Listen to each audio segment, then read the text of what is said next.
அனைவருக்கும் மாலை வணக்கங்கள், நமஸ்காரங்கள். இன்றைய தினத்திலிருந்து தொடர்ந்து 5 நாட்கள் நமது கல்லூரியில் உபன்யாச ரீதியில் இருக்கக்கூடிய அத்தியாபனமானது நிகழவிருக்கிறது. ஒவ்வொரு வருஷமுமே நிறைய அறக்கட்டளைக்கு கீழே பலவிதமான விஷயங்கள், பலவிதமான வித்வான்களை வச்சுண்டு ஒவ்வொரு வருஷமும் நடந்துட்டுருக்கு. அந்த வரிசையில் இந்த வருஷமுமே ஸ்ரீ ஆர் வெங்கட்ராமன் அறக்கட்டளை, அதே மாதிரி திருப்பந்துரை ஸ்ரீமதி பர்வதவர்தினி ஸ்ரீ மகாலிங்க ஐயர் அறக்கட்டளை, திருப்பந்துரை ஸ்ரீமதி பாகீரதி ஸ்ரீ சீதாராம ஐயர் அறக்கட்டளை, இந்த மாதிரி 3 அறக்கட்டளைகளும் சேர்ந்து இந்த ஒரு நிகழ்வானது நிகழ இருக்குது. இந்த உபன்யாச உற்சவமானது எதை முன்னிட்டு இருக்குது அப்படின்னு கேட்டால், ஸ்ரீ காஞ்சி காமகோட்டி மூலாம்நாய சர்வஜ்ஞ பீடாதிபதி ஜெகத்குரு ஸ்ரீ ஸ்ரீ சந்திரசேகரேந்திர சரஸ்வதி மகாபிரிவாளனுடைய ஜெயந்தி உற்சவத்தை முன்னிட்டு இந்த நிகழ்வானது நிகழவிருக்கிறது. இன்றைய தினம் அதனுடைய ஆரம்ப தினம். இன்று நமது கல்லூரியின் முதல்வரால் சில தவிர்க்க முடியாத காரணங்களால் அவரால் வர முடியவில்லை. அதனால் என்னை இன்றைக்கி வரவேற்புரை ஆற்றணும்னு அவர் கேட்டுட்டார். அதனால் கல்லூரி முதல்வரனுடைய ஒரு அறிவுறுத்தலின்படி இன்றைக்கி நான் வரவேற்புரையை நான் இங்கே நிகழ்த்துறேன். எங்களுடைய வேண்டுதலுக்கு இணங்கி இந்த நிகழ்வை நடத்தி தர ஒத்துண்ட நம்மளுடைய கல்லூரி பேராசிரியர், வேதாந்த பேராசிரியர் திரு மகேஸ்வரன் நம்பூதிரி அவர்களை நான் வரவேற்கிறேன். நமஸ்காரங்களுடன். மகாபரிவாளனுடைய ஜெயந்தி உற்சவத்தை ஒவ்வொருத்தரும் பல இடங்களில் ஒவ்வொரு மாதிரி கொண்டாடின்னு இருக்கா. கோயில்களில் பூஜைகள்லாம் நிறையா பண்ணுவா, தான தர்மங்கள், யாகங்கள் அந்த மாதிரிலாம் பண்ணுவா. அப்போ நம்மளுடைய நிறுவனம் ஒரு கல்வி நிறுவனம். எந்த மாதிரி மகாபரிவாளனுடைய ஜெயந்தி உற்சவத்தை நம்ம கொண்டாடணும் அப்படின்னு கேட்டால், அத்தியாபன ரீதியில் நம்ம கொண்டாடினால்தான் நம்மளுக்கு அது அழகாக இருக்கும். நம்மளும் மகாபரிவாளனுடைய அனுகிரகத்துக்கு பாத்திரபூதமாகும் அப்படிங்கிற ஒரு எண்ணத்தில் நம்மளுடைய பேராசிரியர்களுடைய ஒரு வேண்டுதலின்படி நம்மளுடைய கல்லூரி முதல்வரின் மூலமாக பிரம்மசூத்ரேஷு அத்வைத பாவனா எனும் தலைப்பானது நிர்ணயிக்கப்பட்டது. வரக்கூடிய 5 நாட்கள்லையுமே பிரம்மசூத்ரேஷு அத்வைத பாவனா அப்படிங்கிற இந்த விஷயத்தை எடுத்துட்டு நம்மளுடைய பேராசிரியர் உபன்யாசத்தை நடத்த இருக்கிறார். மேலும் இந்த உபன்யாசத்தில், இந்த நிகழ்வில் என்ன ஒரு சிறப்பு அம்சம் அப்படின்னு கேட்டால், இதில் மாணவர்களுக்கு ரொம்ப முக்கியத்துவம் உண்டு. கடைசி நாளில் மாணவர்களுக்கு ஊக்கத்தொகை கொடுக்குறதா இருக்கா. அந்த ஊக்கத்தொகையை கொடுக்கறதுக்கு முன்னாடி சில கேள்விகள் கேட்டு அதுக்கப்புறம் ஊக்கத்தொகை கொடுக்கணுங்கிறது நிர்ணயம். அதனால் மாணவர்கள் இன்றையிலிருந்தே ஜாக்கிரதையாகவும் ஸ்ரத்தையாகவும் இந்த உபன்யாசத்தை கேட்டுக்கணும். ஒவ்வொரு நாளுமே இருக்கக்கூடிய விஷயங்களை சேர்த்து வச்சுட்டு கடைசி நாள் கேள்விகள் கேட்கப்படும் அப்படிங்கிறதையும் நான் இங்கே சொல்லிக்கிறேன். மகாபெரிவாளுக்கும் நம்மளுடைய கல்லூரிக்கும் ஒரு நெருக்கமான சம்பந்தம் இருக்குது அப்படின்னு பெரியவாள்லாம் சொல்லுவாள். எப்பயுமே சென்னைக்கு வந்தார் அப்படின்னு கேட்டால் நம்மளுடைய கல்லூரிக்கு கண்டிப்பாக எல்லாருக்கும் அனுகிரகம் செஞ்சுட்டு போயின்னு இருந்தார் அப்படின்னு சொல்லுவாள். அதே மாதிரி இன்னும் சில பெரியவாள்லாம் சொல்லுவாள், நம்மளுடைய கல்லூரி மண்ணை மிதிச்சாச்சு அப்படின்னு கேட்டால் அவளுக்கு மகாபெரிவாளனுடைய அனுகிரகம் கண்டிப்பாக பரிபூர்ணமாக உண்டு அப்படின்னு சொல்லுவாள். அப்பேற்பட்ட நம்மளுடைய கல்லூரிக்கு மிகவும் நெருக்கமான ஒரு சம்பந்தத்தை கொண்டுள்ள மகாபெரிவாளனுடைய ஜெயந்தியை முன்னிட்டு இன்றிலிருந்து 5 நாட்கள் இந்த நிகழ்வானது நடக்க இருக்கிறது. இதை நடத்தி கொடுத்துறதுக்கு ஒத்துண்ட நம்மளுடைய வேண்டுதலுக்கு இணங்கி ஒத்துண்ட நம்மளுடைய கல்லூரி பேராசிரியர் திரு மகேஸ்வரன் நம்பூதிரி அவர்களுக்கு கல்லூரியின் சார்பாகவும் கல்லூரி முதல்வரின் சார்பாகவும் நன்றிகளையும் நமஸ்காரங்களையும் தெரிவித்துக் கொள்கிறேன். இந்த ஒரு விஷயம் மாணவர்களுக்கும் ரொம்ப உபயோகமாக இருக்கும்படி இருக்குது. பேர்பட்ட உபயோகமாக இருக்கக்கூடிய இந்த விஷயத்தை ஆரம்பிக்கிறதுக்கு காரணமாக இருக்கக்கூடிய அறக்கட்டளை நிறுவனர்களுக்கும் அறக்கட்டளை குடும்பத்தார்களுக்கும் கல்லூரியின் சார்பாகவும் கல்லூரி முதல்வரின் சார்பாகவும் நன்றிகளையும் நமஸ்காரங்களையும் தெரிவித்துக் கொண்டு மேற்படி நிகழ்வை நடத்துமாறு கல்லூரி பேராசிரியரை வேண்டி கேட்டுக்கொள்கிறேன். நமஸ்காரம்.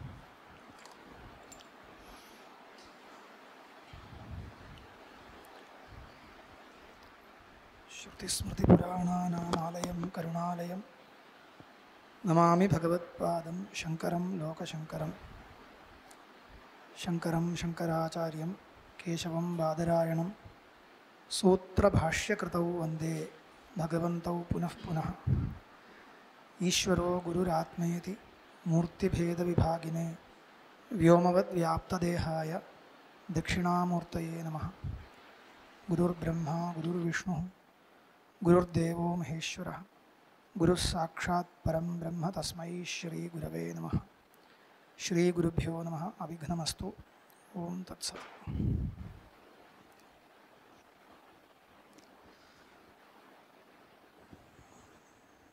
नमस्सभायै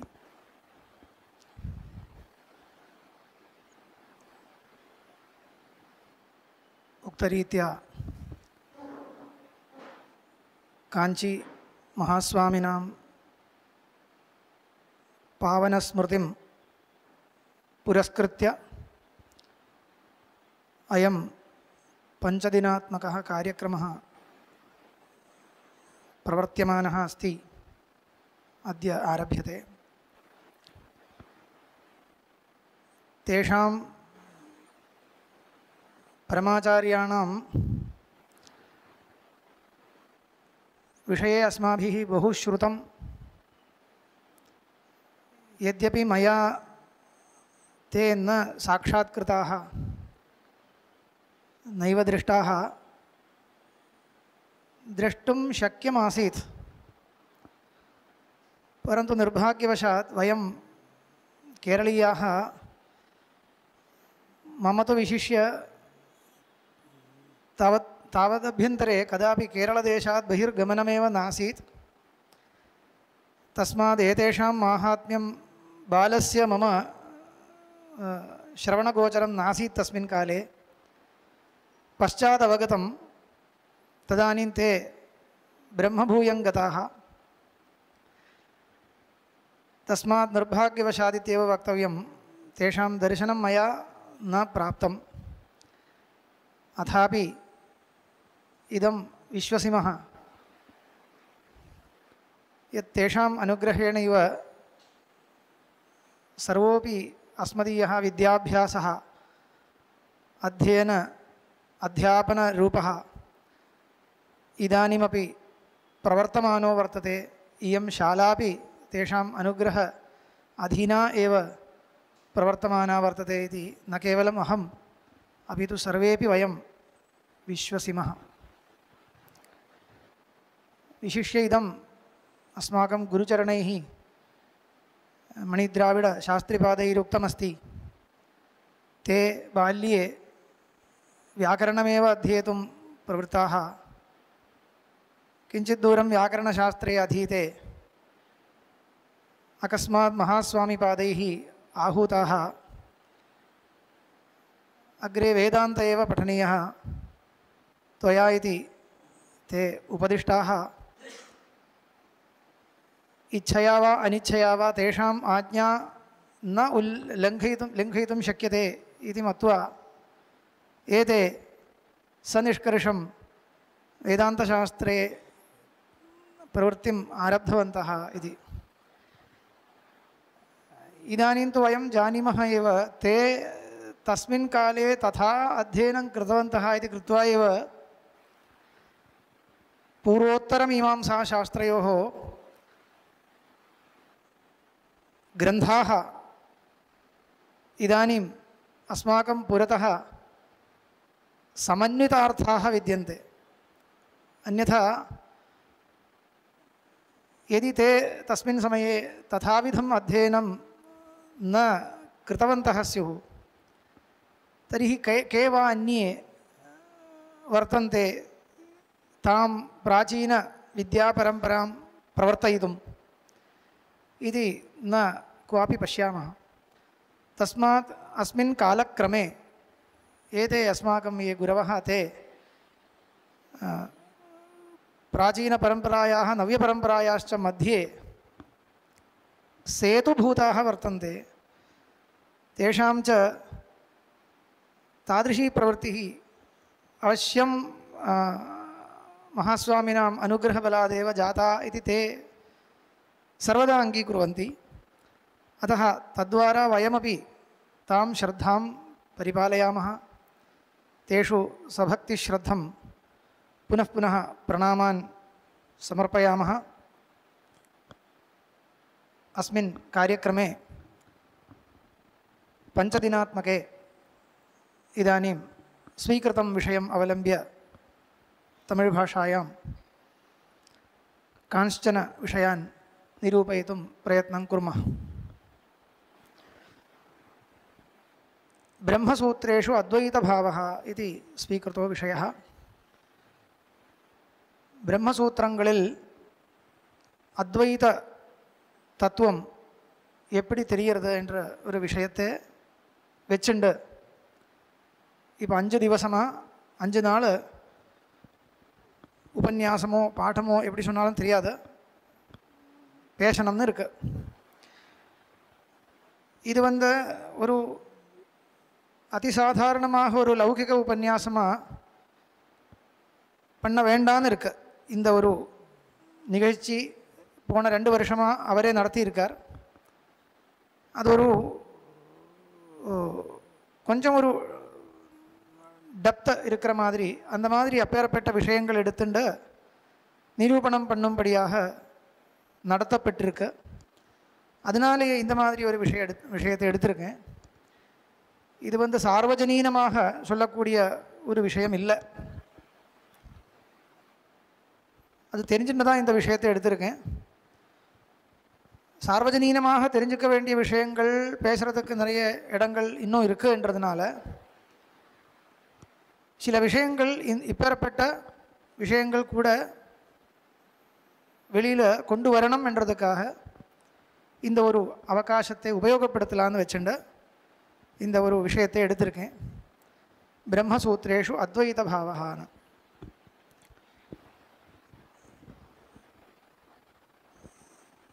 பிரம்மசூத்திரங்களை பற்றி ஆரம்பத்திலிருந்தே சொல்லி வரணும், அப்போ தான் அந்த விஷயத்தில் நமக்கு ஏற முடியும். இப்போ இன்றைக்கி ஒரு இன்ட்ரோடக்ஷன் மாதிரி சில விஷயங்கள் சொல்லலாம்னு வச்சுட்டுருக்கேன். பிரஸ்தானத்ரயம் இப்படி ஒரு விவகாரம் பொதுவாக வேதாந்த சம்பிரதாயங்களுக்குள்ள எல்லா இடத்துலையும் இருக்குது. அத்வைத சம்பிரதாயமாக இருந்தாலும், துவைத சம்பிரதாயமோ, விசிஷ்டாத்வைத சம்பிரதாயமோ, நிம்பார்க்க சம்பிரதாயமோ, எல்லா சம்பிரதாயத்திலையும் பிரஸ்தானத்ரயம்னு அந்த ஒரு வார்த்தை உபயோகப்படுத்துறது உண்டு. அந்த வார்த்தைக்கு என்ன அர்த்தம்னு கேட்டால், பிரஸ்தீயதே அனேனா இது பிரஸ்தானம் மார்க்கா இत्यर्थः. நம்ம பேசும்பொழுது பவான் கதா பிரதிஷ்டதே, பவதா கதா பிரஸ்தீயதே கேள்வியெல்லாம் கேட்குறது உண்டு. நீங்கள் எப்போ புறப்பட்டு வர்றது வரேள் கேள்விக்கு அர்த்தம். பவதா கதா பிரஸ்தீயத்தேன்னு சொன்னால் என்ன அர்த்தம், கேட்டால் என்ன அர்த்தம், நீங்கள் எப்போ புறப்பட்டு வர்றதுன்னு. அப்படின்னா புறப்பட்டு வர்றதுன்ற கிரியைக்கு பிரஸ்தானம்னு பேர் இருக்குது. வர வேண்டிய வழி, அந்த வழிக்கும் பிரஸ்தானம்னு பேர் இருக்குது. இப்போ சாதாரணமாக பிரஸ்தானத்ரயம் சொன்னால் என்ன, 3 விதமான மார்க்கங்கள்னு அர்த்தம் வரும். அப்போ ஒரு லட்சியம், மார்க்கம், இது ரெண்டும் மனசில் வச்சுக்கணும். இந்த வழியில் போய் ஏதோ ஒரு லட்சியத்தை அடையக்கூடியது, அந்த ஒரு லட்சியம் இருக்குது. அந்த லட்சியத்தில் போய் சேர்றதுக்கு உச்சிதமான ஒரு மார்க்கம் இருக்குது. உண்மையாக 3 விதமான மார்க்கங்கள்னு சொல்லவே முடியாது. பிரஸ்தானத்ரயம்னு எப்படி சொல்கிறதுன்னு கேள்வி வரலாம். ஏன்னா எந்த விதமான ஒரு பட்சத்தில் நம்ம சேர்ந்துட்டு பார்த்தாலும் ஞானமே இப்போ உபாயம், மோட்சத்துக்கு உபாயம் என்ற அர்த்தத்தில் இங்கே சொல்கிறதா இருந்தால் உபாயம் ஒன்று தான் இருக்கணும். அதில் அபிப்பிராய பேதம் இருந்தாலும் மோக்ஷோபாயம் என்ன என்ற விஷயத்தில் அபிப்பிராய பேதம், பலவிதமான அபிப்பிராயங்கள் இருந்தாலும் ஒரு பட்சத்தில் ஒரு அபிப்பிராயம் தானே இருக்கணும். எந்த பட்சத்தில் எடுத்துட்டு பார்த்தாலும் ஞானமேவ மோட்ச காரணம், இல்லைன்னா பக்தி தான் மோட்ச காரணம், இல்லைன்னா ஏதோ ஒரு பிராச்சீன மதங்கள் கர்ம தான் மோட்ச காரணம், ஏதோ ஒன்று பிடிச்சு வைக்கிறது. அப்போ பலவிதமான உபாயங்கள் அப்படி கிடையாது, ஏதோ ஒன்று ஒரு உபாயத்தை சொல்லி ஆகணும். அதனால் இங்கே பிரஸ்தானம் என்ற வார்த்தை மோட்ச காரணம் என்ற அர்த்தத்தில் யூஸ் பண்ணலை. அந்த அர்த்தத்தை சொல்கிறதா இருந்தால் பிரஸ்தான திரயம் இருக்க முடியாது, ஒரே ஒரு பிரஸ்தானம் தான் இருக்கணும். இப்போ அத்வைத மார்க்கத்தை பொறுத்த வரைக்கும் அத்வைத சம்பிரதாயத்தில் ஞானாதேவது கைவல்யம், ஞானாதேவது கைவல்யம். அதனால் ஞானத்தை தவிர்த்து அத்விதீய பிரம்ம சாட்சா்காரத்தை தவிர்த்து வேறு எந்த விதமான உபாயமும் மோட்சத்துக்கு கிடையாது தான் இருக்குது. அப்போது அத்வைதத்தில் பிரஸ்தான திரயம் இருக்க முடியாது. ஆனால் இங்கே ஞானம் மோக்ஷோபாயம் என்ற அர்த்தத்தில் பிரஸ்தானம் என்ற வார்த்தையை உபயோகப்படுத்தலை. அப்போ எப்படி கேட்டால் அந்த தத்துவஞானத்துக்கு காரணமாக நம்ம பரிசீலனம் பண்ண வேண்டிய பத்ததி அது ஸ்ருதி மூலமாகவும் ஸ்மிருதி மூலமாகவும் நியாயங்கள் மூலமாகவும் அந்த தத்துவத்தை தெரிஞ்சு கொள்ள வேண்டும் என்றது சொல்கிற வழக்கம். இது வச்சுட்டு பிரஸ்தானத்ரயம்னு சொல்கிறது. தெரிஞ்சுக்க வேண்டிய தத்துவத்தை ஸ்ருதி மூலமாகவும் ஸ்மிருதி மூலமாகவும் நியாயங்கள் மூலமாகவும் தெரிஞ்சுக்க வேண்டியது, இப்படி தான் சொல்லி ஆகணும். ஆனால் இப்படி சொன்னாலும் சில இடைஞ்சல்கள் இருக்குது. என்னென்னா, உண்மையாக ஸ்ருதி தான் பிரமாணம் இல்லையா? ஸ்ருதி மூலமாகத்தான் தெரிஞ்சுக்க வேணும். தத்துவத்தை தெரிஞ்சுக்கிறதுக்கு ஸ்ருதி தான் பிரமாணம். ஸ்வதந்திர பிரமாணம் சொன்னால் என்ன? ஸ்ருதி தான். ஸ்மிருதி பிரமாணமாக இருந்தால் கூட ஸ்வதந்திர பிரமாணம் இல்லை. அப்போது ஸ்ருதிக்கு பேரலாக வச்சுக்கக்கூடிய ஒரு பிரமாணமாக ஸ்மிருதியே சொல்ல முடியாது. ஸ்ருதியை அனுசரிச்சுண்டு ஸ்மிருதி பிரமாணமாக வச்சுக்கலாமே தவிர ஸ்ருதியும் பிரமாணம் ஸ்மிருதியும் பிரமாணம்னு சொல்லலாம். ஆனால் ஸ்ருதி எப்படி சுதந்திரமாக பிரமாணமாக இருக்கோ அந்த மாதிரி ஸ்மிருதி பிரமாணம் இல்லை. அது ஒரு விஷயம், இது மனசில் வச்சுக்க வேண்டியதுதான். ஆனால் பிரஸ்தானத்ரயம் விவகாரம் இருக்குது. இருந்தாலும் இந்த பிரஸ்தானங்கள் மூன்றும் ஒரே லெவலில் இருக்குதுன்னு சொல்ல முடியாதுன்னு சொல்லின்னு இருக்கேன். அந்த மாதிரி சூத்திரங்களுடைய ஸ்திதி என்ன, அது சொல்லி ஆகணும். சூத்திரங்கள் எப்பேற்பட்ட பிரமாணங்கள்? ஸ்ருதி பிரமாணம், சுதந்திர பிரமாணம், அபௌருஷயம். ஸ்மிருதி, கீதையோ புராணங்களோ எல்லாமே ஸ்மிருதின்னு சேர்த்துக்கலாம். ஸ்மிருதின்னு சொன்னால் என்ன? ஆரிஷம் வாக்கியம். பௌருஷேயம் ஆரிஷம் வாக்கியம் ஸ்மிருதி, அவ்வளோதான். ஆரிஷமாக இருந்தால் தான் ஸ்மிருதின்னு பேர். நம்ம ஏதாவது எழுதுறதா இருந்தால் அது பிராமணிகமாக இருந்தால் கூட அதுக்கு ஸ்மிருதின்னு பேர் கிடையாது, ஆரிஷம் வச்சனமாக இருக்கணும். அப்படி பார்த்தால் இந்த பிரம்மசூத்திரங்களும் ஸ்மிருதி தான், ஆரிஷமான வச்சனமாச்சே. அதனால் ஸ்மிருதி என்ற பெயருக்குள்ள சூத்திரத்தையும் சேர்த்துக்கலாம் வேணும்னா. அப்படி யோசித்து பார்த்தா இதுவும் ஸ்மிருதி தான். அப்போ ஸ்ருதி ஸ்மிருதி ரெண்டு தான் இருக்கும். அதனால் இது எதை வச்சுட்டு பிரிக்கிறதுன்றது கொஞ்சம் யோசிக்க வேண்டியதாக இருக்குது. அப்போது ஸ்ருதி என்றது சுதந்திர பிரமாணம். அந்த ஸ்ருதியை அனுசரிச்சுண்டு ரிஷிகள் பண்ணின பிராமாணிக வாக்கியங்கள் ஸ்மிருதி. கீதா, மகாபாரதம், மற்ற புராணங்கள், விஷ்ணு புராணம், பாகவதம், சிவபுராணம், அந்த மாதிரி புராணங்கள் எல்லா புராணத்தையும் வச்சுக்கலாம். இதெல்லாம் ஸ்மிருதி. சூத்திரத்தினுடைய ஒரு இடம் என்ன, அதுதான் இப்போ விசேஷமாக பார்க்கணும். அது நம்மளுடைய விசார விஷயமாக இருக்கிறதுனால அதை சொல்லணும். அதுக்காக நான் இப்போ ஒரு பிரதிஜை சொல்கிறேன். சூத்திரங்கள் பிரமாணமே கிடையாது. சூத்திரங்கள் பிரமாணம் என்றதை சொல்லவே முடியாது. இது ஒரு அத்வைத சம்பிரதாயம் மட்டும் இல்லை, யாராக இருந்தால் கூட அப்படி தான் சொல்லணும். அதுக்கு என்ன காரணம்னு அப்புறம் சொல்கிறேன். சூத்திரம் பிரமாணம் இல்லைன்னு சொன்னால் அப்புறம் அப்பிரமாணமா, தப்பா, அப்படி அர்த்தம் இல்லை. உடனே நீங்கள் பிரமிக்கக்கூடாது. சூத்திரங்கள் பிரமாணம் கிடையாதுன்னு சொன்னால் அப்போ அப்பிரமாணமா? அப்பிரமாணம், ஆமாம், பிரமாணம் இல்லைன்னா அப்பிரமாணம் தான். பிரமாணம் அப்பிரமாணம் ரெண்டு தானே விபாகம். பிரமாணம் இல்லைன்னா அப்பிரமாணம் தான். ஆனால் அப்பிரமாணம்னு சொன்னால் அதுக்கு தப்புன்னு அர்த்தம் இல்லை, தப்புன்னு அர்த்தம் இல்லை.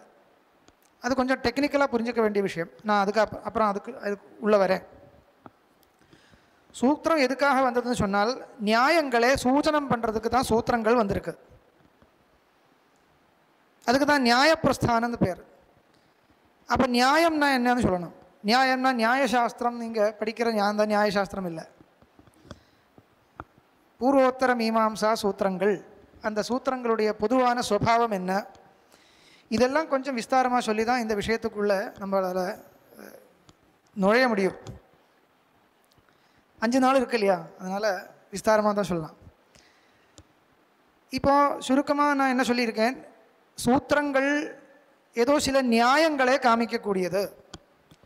ஸ்ருதியுடைய தாத்பரியத்தில் சந்தேகம் வரும் பொழுது அந்த சந்தேகத்தை நிவர்த்தி பண்ணுறதுக்கு நியாயங்கள் தேவைப்படுறது. அந்த நியாயங்கள் சில நியாயங்கள், சில லாஜிக்ஸ். நியாயம்னா லாஜிக்னு அர்த்தம். ஒரு வாக்கியம் எதை சொல்கிறதுன்னு சந்தேகம் வரும். வாக்கியத்தில் இருக்கிற வார்த்தைக்கெல்லாம் அர்த்தம் தெரிஞ்சால் உடனே வாக்கியார்த்தம் தெரிஞ்சிக்க முடியாது. சில சமயத்தில் என்ன பேசுகிறதுனே புரியலையே அப்படி வரும். என்ன பேசுகிறதுனே புரியல. ஏன் புரியல? சொன்ன வார்த்தைக்கு அர்த்தம் புரியலையா? சொன்ன வார்த்தைக்கெல்லாம் அர்த்தம் தெரிஞ்சால் கூட, பதங்களுக்கு அர்த்தம் தெரிஞ்சால் கூட, சில சமயத்தில் வாக்கியத்தினுடைய ஒரு உத்தேசம் என்ன, வாக்கியத்தினுடைய தாத்பரியம்னு சொல்கிறது, அந்த தாத்பரியத்தில் சந்தேகங்கள் வர்றதுக்கு வாய்ப்பே இருக்குது. அந்த மாதிரி சந்தர்ப்பத்தில் அந்த சந்தேகத்தை நிவர்த்தி பண்ணுறதுக்கு சில நியாயங்கள் உபயோகப்படுறது.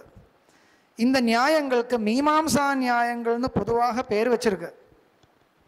மீமாம்சா நியாயங்கள். இப்போ மீமாம்சா சாஸ்திரத்துக்கு போயாச்சா கேட்டால் மீமாம்சா சாஸ்திரம்தான். இது கூட மீமாம்சா சாஸ்திரம்தான். பூர்வ மீமாம்சா உத்தர மீமாம்சான்னு பிரித்து சொல்கிறது இல்லையா, அதனால் பூர்வ மீமாம்சா சாஸ்திரமும் மீமாம்சா சாஸ்திரம்தான், இதுவும் மீமாம்சா சாஸ்திரம்தான். ஏன் அப்படி சொல்கிறதுக்கு காரணம் கேட்டால், பூர்வ மீமாம்சா சாஸ்திரம் கர்ம விதி வாக்கியங்களை வச்சுட்டு நிரூபணம் பண்ணக்கூடிய சாஸ்திரம். இந்த வேதாந்த சாஸ்திரம் உபனிஷத் வாக்கியங்களை வச்சுட்டு நியாயங்களை நிரூபணம் பண்ணக்கூடிய சாஸ்திரம். ரெண்டுமே வேத வாக்கியார்த்த விசாரம்தான். வேதத்தில் இருக்கிற வாக்கியங்கள் கர்மகாண்டமும் பிரம்மகாண்டம்னு வச்சுக்கோங்க. பிரம்மகாண்டம் முமுட்சுக்களை பொறுத்த வரைக்கும் அவருக்கு உபயோகமாக இருக்கிறது. இது கர்மிகளுக்கு உபயோகப்படக்கூடியது. ரெண்டுமே நமக்கு பிரமாணம்தான்.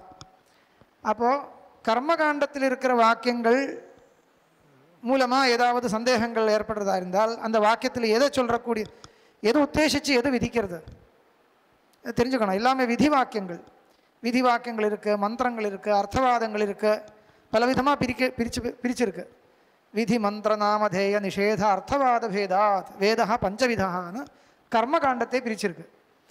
இப்படி பலவிதமாக இருக்கக்கூடிய கர்மகாண்ட வாக்கியங்களுக்கு அர்த்த சந்தேகம் வந்தால் அந்த அர்த்த சந்தேகத்தை நிவர்த்தி பண்ணுறதுக்கு சில நியாயங்கள் உபயோகப்படுறது.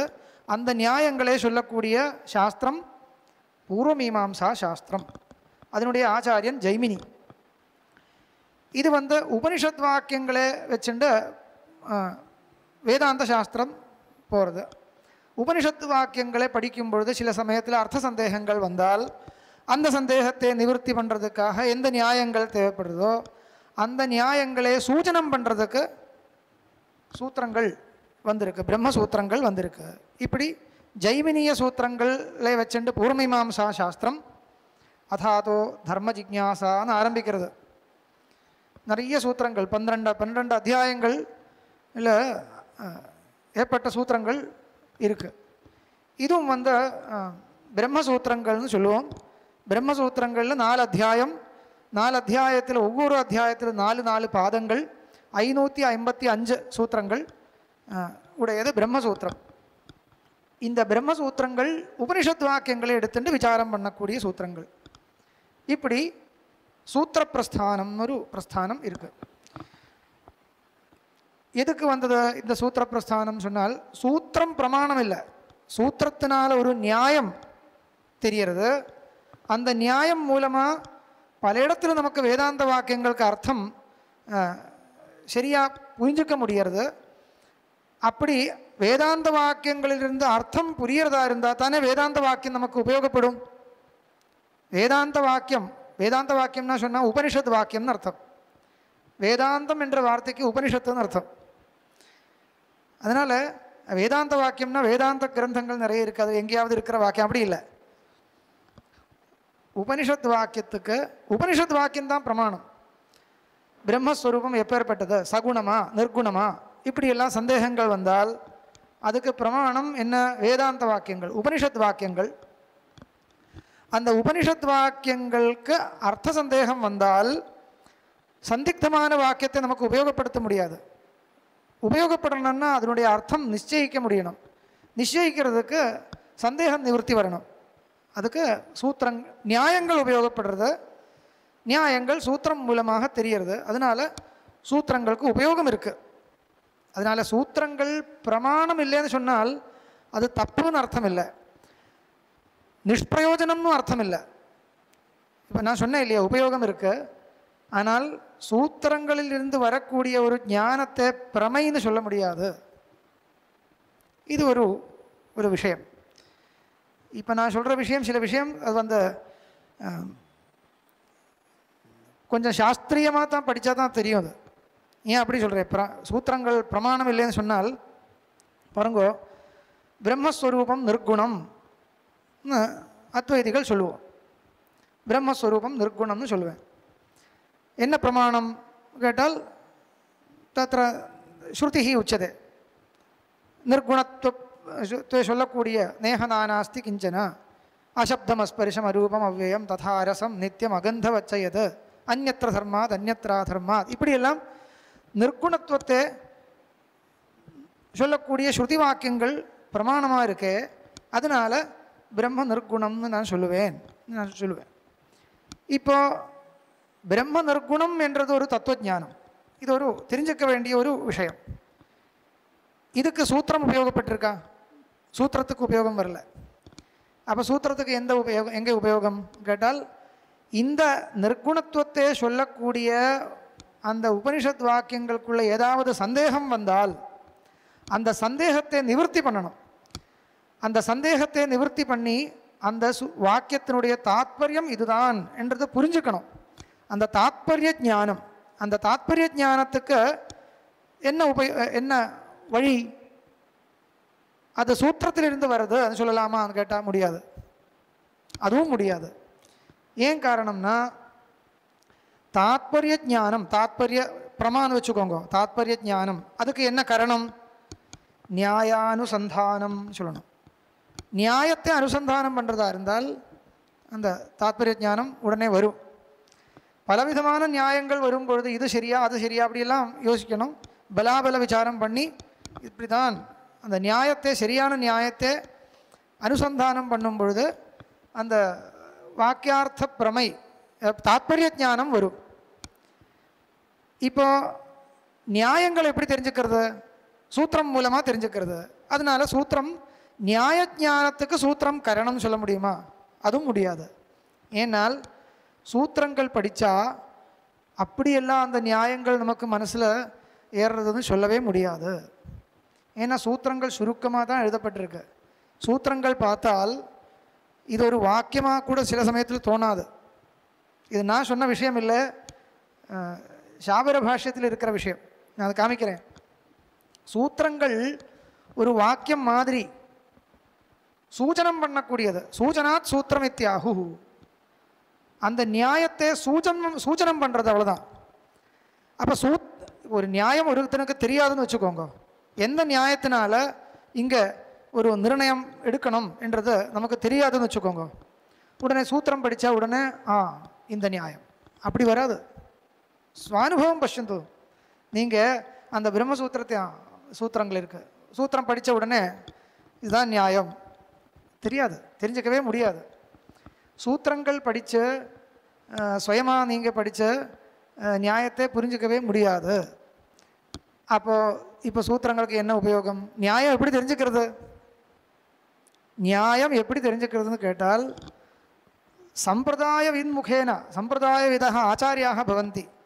அந்த நியாயத்தை நிரூபணம் பண்ணக்கூடிய சம்பிரதாயம் தெரிஞ்சிருக்கிற மகான்கள் ஆச்சாரியால் இருப்பார் இல்லையா, சாஸ்திரஸ்தாக சாஸ்திர பண்டிதாக.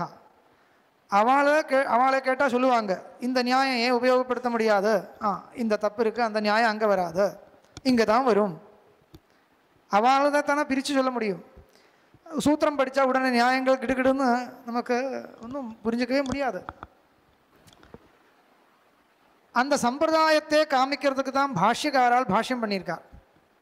பாஷ்யக்காரர், அதுக்கு முன்னாடி இருந்தவர் விற்த்திகாரர், இவாளெல்லாம் கொஞ்சம் விஸ்தாரமாக எழுதுறார் இல்லையா? ஏன் விஸ்தாரமாக எழுதுறார்?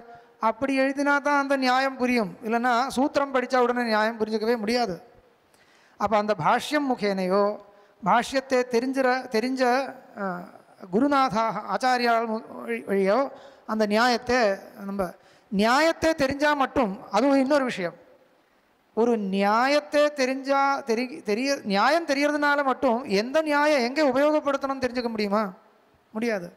ஏகப்பட்ட நியாயங்கள் இருக்குது, ஆயிரக்கணக்காக மீமாம்சா நியாயங்கள் இருக்குது. பூர்வ மீமாம்சையில் எத்தனையோ நியாயங்கள், பூர்வபக்ஷத்தில் ஒரு நியாயம், சித்தாந்தத்தில் ஒரு நியாயம், ஏகப்பட்ட நியாயங்கள் அங்கேயே இருக்குது. அதுவும் தாண்டி இங்கே உத்தர மீமாம்சையில் இன்னும் நியாயங்கள் இருக்குது. இதெல்லாம் படித்தா உடனே நமக்கு இதுதான் இப்படி தான் நம்மளால் சுதந்திரமாக நம்மளால் யோசிக்கவும் முடியாது, சொல்லவும் முடியாது, ஒன்றுமே முடியாது. அதனால தான் குருமுகாத்தியனம்னு சொல்கிறது. ஆத்மாவா அரே திரஷ்டவியா ஸ்ரோதவியோ மந்தவியோ நிதித்தியாசிதவியா, குருமுகாத்தியனம் கர்த்தவியம் அந்த விதி சொல்கிறது.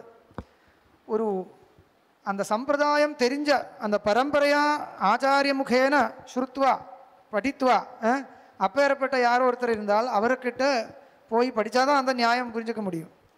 அது நீங்கள் எந்த சம்பிரதாயத்தோடு சேர்ந்தவராக இருந்தாலும் அப்படி தான், இல்லைன்னா அது புரிஞ்சிக்க முடியாது.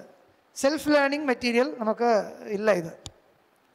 அதனால் இப்போ நான் என்ன சொன்னேன், நியாயங்களே புரிஞ்சுக்கணும்னால் அதுக்கு ஆச்சாரிய உபதேசம் தேவைப்படுறது. நியாயங்கள் சொல்லணும், அந்த நியாயத்தை எப்படி எங்கே சேர்க்கணும் என்றதும் சொல்லணும். அதை அவர் எப்படி சொல்லுவார்? அவரும் எப்படியாவது சுயமாக யோசித்து சொல்கிறதில்ல, அந்த சம்பிரதாயம் வந்திருக்கு, எப்படி சொல்லணும் என்றது சம்பிரதாயம் இருக்குது, அந்த சம்பிரதாயத்தை மனசில் வச்சுட்டு சொல்லுவார். அது புரிஞ்சுட்டு நம்ம கிரகிக்க வேண்டியதாக இருக்குது. இப்படி இருக்கும் பொழுது இப்போ சூத்திரம் இதுக்கும் முன்னாடி போச்சு. சூத்திரத்துக்கு என்ன உபயோகம் சொல்லுங்க? நியாயம் புரிஞ்சுக்க முடியாது. நியாயம் நீங்கள் ஆச்சாரிய முகத்திலிருந்து கிரகிக்கணும். நியாயம் கிரகிச்சா அது மூலமாக உங்களுக்கு வாக்கியார்த்த நிர்ணயம் வரும். வாக்கியார்த்த சந்தேகம் போயிடும். சந்தேகம் போயிடுத்துன்னா வாக்கியார்த்த நிர்ணயம் வரும். வாக்கியார்த்த நிர்ணயம் வந்தால் தத்துவம் புரிஞ்சிக்க முடியும். இந்த இந்த இதில் எங்கேயும் சூத்திரங்களுக்கு உபயோகம் தெரியல. சூத்திரங்களுக்கு உபயோகமே இல்லையோ கேட்டால் அப்படி இல்லை. இந்த நியாயங்கள் தெரிஞ்சதுக்கு அப்புறம் அந்த தெரிஞ்ச நியாயங்களை ஞாபகம் வச்சுக்கணும் இல்லையா? மனசில் ஞாபகம் வச்சுக்கணுமா வேண்டாமா? அதுக்கு தான் சூத்திரங்கள் உபயோகப்படுறது. சூத்திரங்கள் நீங்கள் படித்த நியாயங்களை சூச்சனம் பண்ணுறதுக்கு கோடு மாதிரி, ஒரு கோடு லாங்குவேஜ் இருக்கும் இல்லையா? கோடு லாங்குவேஜ்னால் இதுக்கு கோடு அது தெரியாதவனுக்கு அர்த்தம் புரியுமா? கோடு பார்த்தவனும் புரியாது. தெரிஞ்சவனுக்கு அதை மனசில் வச்சுக்கிறதுக்கு உபயோகப்படுறது. இதுக்கு தான் சூத்திரம் பண்ணப்பட்டிருக்கு. சூத்திரங்கள் அதுக்கு தான் உபயோகப்படுறது.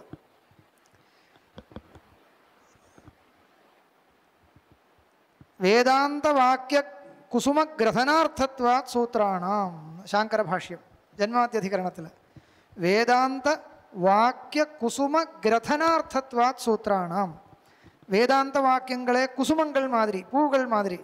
அந்த பூகள் சேர்த்து ஒரு மாலையாக வரணும்னா பரஸ்பர விரோதம் இருக்கக்கூடாது. இங்கே இந்த பூ அங்கே போகிறது, இந்த பூ இங்கே போகிறதா இருந்தால் மாலையாக வர முடியாது. அது மாலையாக கிரமமாக இருக்கணும்னா, அழகாக இருக்கணும்னா அது சேர்த்து கட்ட வேண்டியதாக இருக்குது. கட்டுறதுக்கு உபயோகப்படும்படியாக சூத்திரங்கள் இருக்குது என்று சொன்னால் என்ன அர்த்தம்? இதுதான் அர்த்தம். வேதாந்த வாக்கியங்களுக்குள்ளே இருக்கிற பரஸ்பர விரோதத்தை பரிகரிக்கிறதுக்கு, பரிகாரம் பண்ணுறதுக்கு தேவையான நியாயங்களே சூச்சனம் பண்ணுறதுக்கு தான் சூத்திரங்கள் எழுதப்பட்டிருக்கு. ஒரு விஷயம் ஆயிடுது. அப்போது அப்பேற்பட்ட சூத்திரங்கள் நமக்கு நான் பிரமாணம் இல்லைன்னு சொன்னேன். அதனுடைய அர்த்தம் என்ன? பிரமாகரணமாக இருந்தால் தானே பிரமாணம்னு சொல்ல முடியும். உங்களுக்கு சூத்திரம் படித்தால் பிரம வர்றதில்லை, ஸ்மிருதி வர்றது, ஞாபகம் வர்றது. ஸ்மிருதி பிரம கிடையாது. இந்த ஒரு டெக்னிக்கல் ஆஸ்பெக்டில் வச்சுட்டு நான் சொன்னேன். ஸ்மிருதிக்கு உபயோகப்படுறது. ஏற்கனவே படித்த நியாயங்களே இப்போது வைதிக சம்பிரதாயத்துலையும் சில இடத்துல எல்லாம் இருக்குது. ஞாபகம் வச்சுக்கிறது சில வாக்கியங்கள் எல்லாம் அவள் க்ரியேட் பண்ணி வச்சுருப்பான். இந்த வாக்கியத்துக்கு நெக்ஸ்ட் வாக்கியம் ஒரே மாதிரி இருக்கும்பொழுது இது பிரமை வரக்கூடாது இல்லையா? அதுக்காக சில இதெல்லாம் இருக்கும். அந்த மாதிரி கோடு பாஷை, அந்த மாதிரி ஏற்கனவே படித்த நியாயங்களே கிரமமாக மனசில் ஞாபகம் வச்சுக்கிறதுக்கு சூத்திரங்கள் பண்ணப்பட்டிருக்கு. அதனால் சூத்திரங்கள் படித்தால் நமக்கு என்ன வரும்? அந்த நியாயங்கள் ஞாபகம் வருது. ஞாபகம் வருதுன்னா, ஞாபகம் வர்றதுக்கு எது உபயோகப்படுறதோ அதெல்லாம் பிரமாணம் கிடையாது. இப்போ ஒருத்தரை பார்த்தா அவரை சம்பந்தப்பட்டிருக்கிற இன்னொருத்தரை ஞாபகம் வருதுன்னா இது பிரமாணம் சொல்ல முடியுமா? பிரமாணம் இல்லை. அது ஏகசம்பந்தி ஞானம் அபரசம்பந்தி ஸ்மாரகம் தார்க்கிகாக வதந்தி. அந்த மாதிரி தான் இருக்கும். அதனால் சூத்திரங்கள், சூத்திர வாக்கியம் என்றது ஒரு பிரமாண வாக்கியம் என்ற ஒரு விவகாரம் நமக்கு இல்லை. இது ஒரு விஷயமாயிடுத்து. அப்போது இந்த நியாயப்பிரஸ்தானம் சூத்திரம், நியாயப்பிரஸ்தானம்னா சூத்திர கிரந்தம். அந்த சூத்திரம், அதில் இருக்கிற அதனுடைய பாஷ்யம், அதனுடைய வியாக்கியானம் எல்லாமே சேர்த்துண்டு நியாயப்பிரஸ்தானம். யாரோ ஒருத்தர் பண்ணின வியாக்கியானம் இல்லை, அந்த சம்பிரதாயத்தை தெரிஞ்சுட்டு இருக்கிற ஆச்சாரியால் பண்ணின வியாக்கியானங்களை சேர்த்துண்டு நியாயப்பிரஸ்தானம். அதை படிக்கிறதுக்கு சிரவணத்துக்கு உபயோகப்படுறது. இந்த சூத்திர பாஷ்யம் படிக்கிறதுக்கு என்ன உபயோகம்னு கேட்டால் சிரவணம், வேதாந்த சிரவணத்துக்கு உபயோகப்படுறது. நான் ரொம்ப ஜாக்கிரதையாக சொல்லிட்டு இருக்கேன். வேதாந்த வாக்கிய சிரவணத்துக்கு உபயோகப்படுறதுன்னு. வேதாந்த வாக்கிய சிரவணம் இல்லை. இது சிரவணம் இல்லைன்னு சொன்னால் இல்லைன்னு சொல்ல மாட்டேன். ஆனால் அதுக்கு நான் வரேன். அதுவும் இன்னும் விசேஷமாக சொல்ல வேண்டிய விஷயம். சூத்திரபாஷ்யம் படிக்கிறது இதுதான் வேதாந்த சிரவணம் நினைக்கக்கூடாது. ஒரு அபிப்பிராய விசேஷத்தை வச்சுன்னு சொல்கிறேன். ஏன் அப்புறம் காமிக்கிறேன். இன்னொரு அதுக்கு முன்னாடி சொல்ல வேண்டிய ஒரு விஷயம், இந்த பொதுவாக மீமாம்சா சூத்திரங்களுக்கும் வேதாந்த சூத்திரங்களுக்கும் புறமீமாம்சா சூத்திரங்களுக்கும் உத்தர மீமாம்சா சூத்திரங்களுக்கும் பொதுவாக மீமாம்சா சூத்திரம்னு பேர். அப்போ மீமாம்சா சூத்திரம்னு நான் சொன்னால் பூர்வமீமாம்சா சூத்திரத்தையும் வேதாந்த பிரம்மசூத்திரங்களையும் ரெண்டையும் வாங்கிக்கணும். இந்த சூத்திரங்களுக்கு மற்ற சூத்திரங்களிலிருந்து இருக்கிற ஒரு பெரிய வித்தியாசம் இப்போ நான் சொல்லியிருக்கேன், சொல்லியாச்சு. என்ன வித்தியாசம்? இதுதான் வித்தியாசம். இப்போது நியாயத்தை சூச்சனம் பண்ணுறதுக்கு தானே இந்த சூத்திரங்கள் வந்திருக்கு. அதனால தான் இந்த சூத்திரங்களை மீமாம்சா சூத்திரங்கள்னு சொல்கிறது. இந்த சூத்திரங்கள் எதையும் உபதேசம் பண்ணக்கூடிய சூத்திரங்கள் இல்லை. இப்போ நீங்கள் கௌதம சூத்திரங்கள் பாருங்க, காணாத சூத்திரங்கள் பாருங்க, பாணினிய சூத்திரங்களை பாருங்க, எல்லாமே உபதேச ரூபமாக இருக்குது. இப்படி தான் உபதேசம். இகோ எனச்சி ஒரு உபதேசம். இகஹ ஸ்தானே எண் சியாத், அப்படி தானே? பாணினிய சூத்திரத்தில் ஒரு பூர்வபக்ஷ சூத்திரம் அப்படி இருக்கா? இருக்கவே முடியாது. பூர்வபக்ஷத்தை காமிக்கக்கூடிய சூத்திரம் கிடையாது. எல்லாமே சித்தாந்த சூத்திரம். எல்லா சூத்திரங்களும் ஒவ்வொரு தத்துவத்தை சொல்லக்கூடிய சூத்திரங்கள், ஒவ்வொரு நியமத்தை சொல்லக்கூடிய சூத்திரங்கள். பாணினிய சூத்திரத்தில் எப்படி இருக்கோ அப்படி தான் சந்தி, அப்படி தான் சமாசம், இந்த மாதிரி வியவஸ்தை. அந்த மாதிரி இப்போ வைசேஷிக சூத்திரங்கள், நியாய சூத்திரங்கள்லாம் இருக்குது. வைசேஷிக தரிசனம்னு ஒரு தரிசனம். அந்த தரிசனத்தினுடைய அபிப்பிராயம் என்னன்னு கேட்டால் நம்ம என்ன பண்ணணும்? இதனுடைய பரம மூலம் தெரிஞ்சுக்க வேண்டிய இந்த சூத்திரங்கள் தான் மூலம். சூத்திரக்காரர் என்ன சொல்லியிருக்காரோ அதுதான் பிரமாணம். பிரமாணம் அது. கௌதமர் உபதேசம் பண்ணுறார். தன்னுடைய தரிசனத்தில் இருக்கிற பதார்த்தங்கள் இப்படி இருக்கு, ஒவ்வொரு பதார்த்தத்தினுடைய லட்சணம் இது. கிட்டத்தட்ட தர்க்கசங்கிரம் மாதிரி தான். தர்க்கசங்கிரம் எல்லோருக்கும் தெரியும். இந்த வைசேஷிக சூத்திரங்கள், கணாதர் பண்ணின வைசேஷிக சூத்திரங்கள் கிட்டத்தட்ட தர்க்கசங்கிரம் மாதிரி. தர்க்கசங்கிரம் இன்னும் கொஞ்சம் சுலபமாக இருக்கிறதுனால நம்ம அதுதான் படிக்கிறோம், அவ்வளோதான். அந்த சைலியில் தான் இருக்குது அந்த சூத்திரங்கள். தர்க்கசங்கிரம் பார்த்தா எப்படி இருக்கு? தர்க்க சங்கிரகத்தில் ஒரு டிஸ்கஷன் இருக்கா? கிடையாது. திரவிய குணகர்ம சாமானிய விசேஷம் இதுதான் பதார்த்தங்கள், ஏதானி திரவியாணி ஏதே குணாக, இதை கந்தவதி பிருத்திவி கேட்கக்கூடாது. கேள்வி இருக்கா? கேள்வி கிடையாது. கேள்வி நம்மளும் அப்போ நம்ம வியாக்கியாகாரால் அப்படி அதுக்கு மேலே கேள்வி கேட்டு பதில், அதெல்லாம் வேறு விஷயம். அந்த டிஸ்கஷன் வியாக்கியானத்தில் இருக்குது. மூலம் எப்படி இருக்கு? ஒரே உபதேசம் மாதிரி இருக்கு இல்லையா? ஆரம்பத்திலிருந்து கடைசி வரைக்கும் உபதேசம் பண்ணுறது மாதிரி இருக்குது. இதே சுபாவம் இருக்குது. வைசேஷிக சூத்திரங்கள் படித்தா அப்படி தான் இருக்கும், நியாய சூத்திரங்கள் படித்தாலும் அப்படி தான் இருக்கும், சாங்கிய சூத்திரங்கள் படித்தாலும் அப்படி தான் இருக்கும். அப்போது இந்த மாதிரி சூத்திர கிரந்தங்களுடைய சுபாவம் என்ன? யோக சூத்திரங்கள் அதுதான் அப்படி தான். யோகோ நாம யோகா சித்தவருத்தி நிரோதா ததா திரஷ்டு ஸ்வரூபே அவஸ்தானம் விற்பி சாரூபியம் இதரத்ர. சூத்திரகாரர் என்ன பண்ணுறாருன்னு கேட்டால், தன்னுடைய தரிசனத்தில் இருக்கிற விஷயங்களை, அந்த தரிசனத்தினுடைய பிரமேயங்களை வரிசையாக சொல்லிகிட்டு இருக்கார். ஒன்றுன்னா ஏதோ ஒரு கிரமத்தை வச்சுட்டு இந்த தரிசனத்தில் இப்படி தான், அது கிரமமாக சொல்லிகிட்டு இருக்கான். புரியுறதா?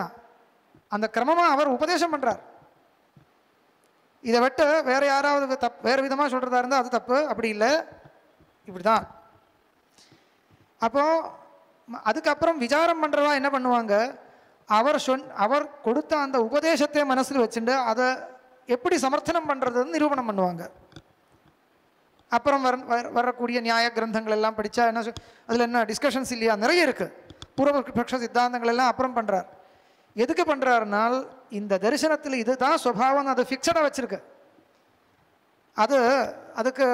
அதுக்கப்புறம் சலனமே கிடையாது. அதுக்கு ஃபிக்ஸடாக அவர் உபதேசம் பண்ணியிருக்கார். அவர் உபதேசம் பண்ணின அந்த விஷயத்தை யுக்தி மூலமாக சாதனம் பண்ணுறதுக்கு, சாதிக்கிறதுக்கு மற்றவா விஸ்தாரமாக கிரந்தங்கள் பண்ணியிருக்கார். இதுதான் விஷயம். அதனால் அந்த சூத்திரங்கள் எல்லாம் உபதேச சூத்திரங்கள் சொல்லுவோம். இப்போ பூர்வமீமாம்சா சூத்திரங்களும் உத்தர மீமாம்சா சூத்திரங்கள் எடுத்துகிட்டு பாருங்க.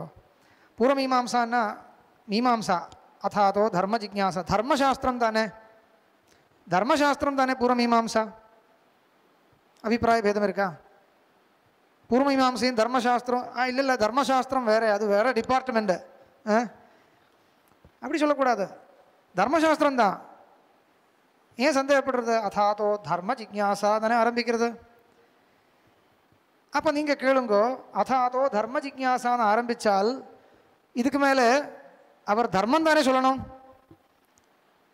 வர்ணாக சத்வாரः வர்த்தந்தே, ஆசிரமாக சத்வாரः வர்த்தந்தே, சத்வாரः ஆசிரமாக சத்வாரோ வர்ணாக, அஸ்மின் ஆசிரமே அயன் தர்மः, இப்படி தான் சொல்லிட்டு இருக்கணும். இப்படி ஒவ்வொரு தர்மங்கள் தானே சொல்லிட்டு வரணும். அப்படி இருக்கா சூத்திரங்கள்? இல்லை, வேற ஏதோ சொல்லிட்டு இருக்கார் அவர். கொஞ்சம் மீமாம்சா சம்பந்தம் இருக்கிறவர்களுக்கு தான் தெரியும். அதனால் என்ன தெரியறதுன்னு கேட்டால், தர்மசாஸ்திரம் என்றது பூர்வமீமாம்சா சூத்திரம் இல்லை, தர்மசாஸ்திர கிரந்தங்கள் இருக்கு. நீங்கள் சொல்கிறது வாஸ்தவம் தான். தர்மசாஸ்திர கிரந்தங்கள் தனி. கிரஹ்ய சூத்திரம், தர்மசூத்திரம், ஆபஸ்தம்ப கிரஹ்ய சூத்திரம், தர்மசூத்திரம், கௌதம தர்மசூத்திரம், சுல்பசூத்திரம், கல்பசூத்திரம், ஏகப்பட்ட ஸ்மிருதிகள், மனுஸ்மிருதி, யாஜ்ஞவல்க்ய ஸ்மிருதி, இதெல்லாம் தர்மசாஸ்திரம். என்ன காரணம்? அவன் என்ன பண்ணுறார்? உபதேசம் பண்ணுறார்.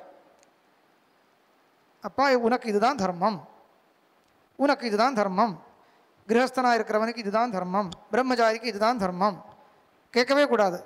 உபதேசம் பண்ணுறார் தான். அவர் உபதேசம் பண்ணி முடிச்சிருக்கார். இப்போ இந்த மாதிரி வேதத்தில் இருக்கிற கர்மகாண்டத்தை படித்தாலும் இப்படி தான் தெரியுது. வேதத்தில் என்னுடைய ஒரு எக்ஸ்டென்ஷன் மாதிரி இந்த ஸ்மிருதிகள். ஸ்மிருதியோ கல்பசூத்திரமோ கிரஹ்ய சூத்திரமோ தர்மசூத்திரமோ எல்லாமே தர்மசாஸ்திரம்னு சொல்கிறது. மீமாம்சா சாஸ்திரம் தர்மசாஸ்திரம் இல்லை.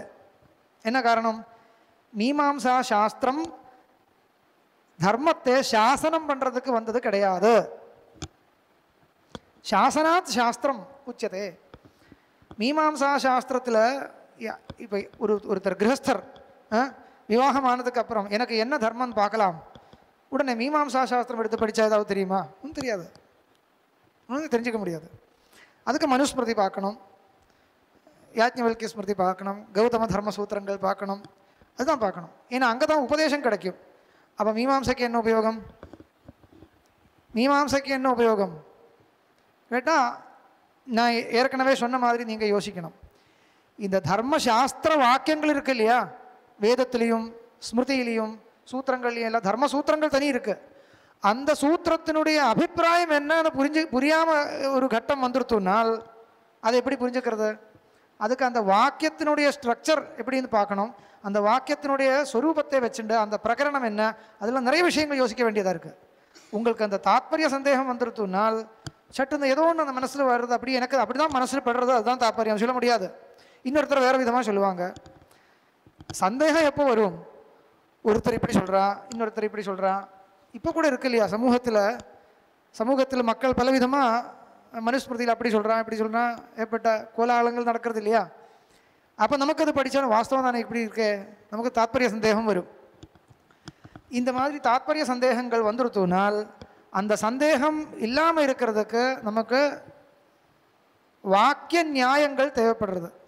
அந்த வாக்கிய நியாயங்களே சொல்லக்கூடிய சாஸ்திரம் மீமாம்சா சாஸ்திரம்னு வந்துருத்து. அதனால மீமாம்சா சாஸ்திரம் என்ன பண்ணுறதுன்னு கேட்டால், ஒரு வாக்கியத்தை எக்ஸாம்பிளாக எடுத்துண்டு, ஃபார் எக்ஸாம்பிள் இந்த மாதிரி ஒரு வாக்கியத்தை எடுத்துண்டு பாருங்கோ, இந்த வாக்கியம் படித்தா உங்களுக்கு ஏதாவது அர்த்தம் புரியுறதா? ஒரு அர்த்தம் புரியுறது. அந்த அர்த்தம் மனசில் வந்த உடனே உங்களுக்கு ஏதாவது சந்தேகம் ஏற்படுறதா? இந்த சந்தேகம் இல்லை, எப்படியா இருக்கட்டும். அப்படி இல்லை, இப்படி யோசிச்சு பாருங்கோ, இப்படி யோசிச்சா இந்த மாதிரி தோணலாம், இப்படி யோசிச்சா இந்த மாதிரி தோணலாம். சந்தேகம் வர்றதுக்கு இப்போ சரி, வாஸ்தவம் நீங்கள் சொல்கிற மாதிரி சந்தேகம் இருக்குது. இப்போ நமக்கு சந்தேகம் நார்மலாக ஒன்றும் வராது. ஏன்னா அவ்வளோதான் நமக்கு பிரதிபை இருக்குது, யோசிக்கிறதுக்கு மூளை கிடையாது. அதனால் சரியாக தான் இருக்கு, என்ன குழப்பம், வாஸ்தவமாக தான் இருந்தேன்.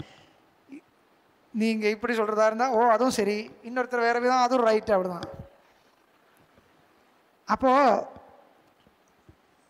பரமகிருபையா பரமகாரணிகோ ஜெய்மினின்னு சொல்கிறது இல்லையா, பரமகிருபையா பிராச்சீனாச்சாரியாக கிங் குர்வந்தி, அவ என்ன பண்ணுறார், உங்களுக்கு சந்தேகம் நானே வர வைக்கிறேன், நார்மலாக வராதுன்னா நானே கொண்டு வரேன்.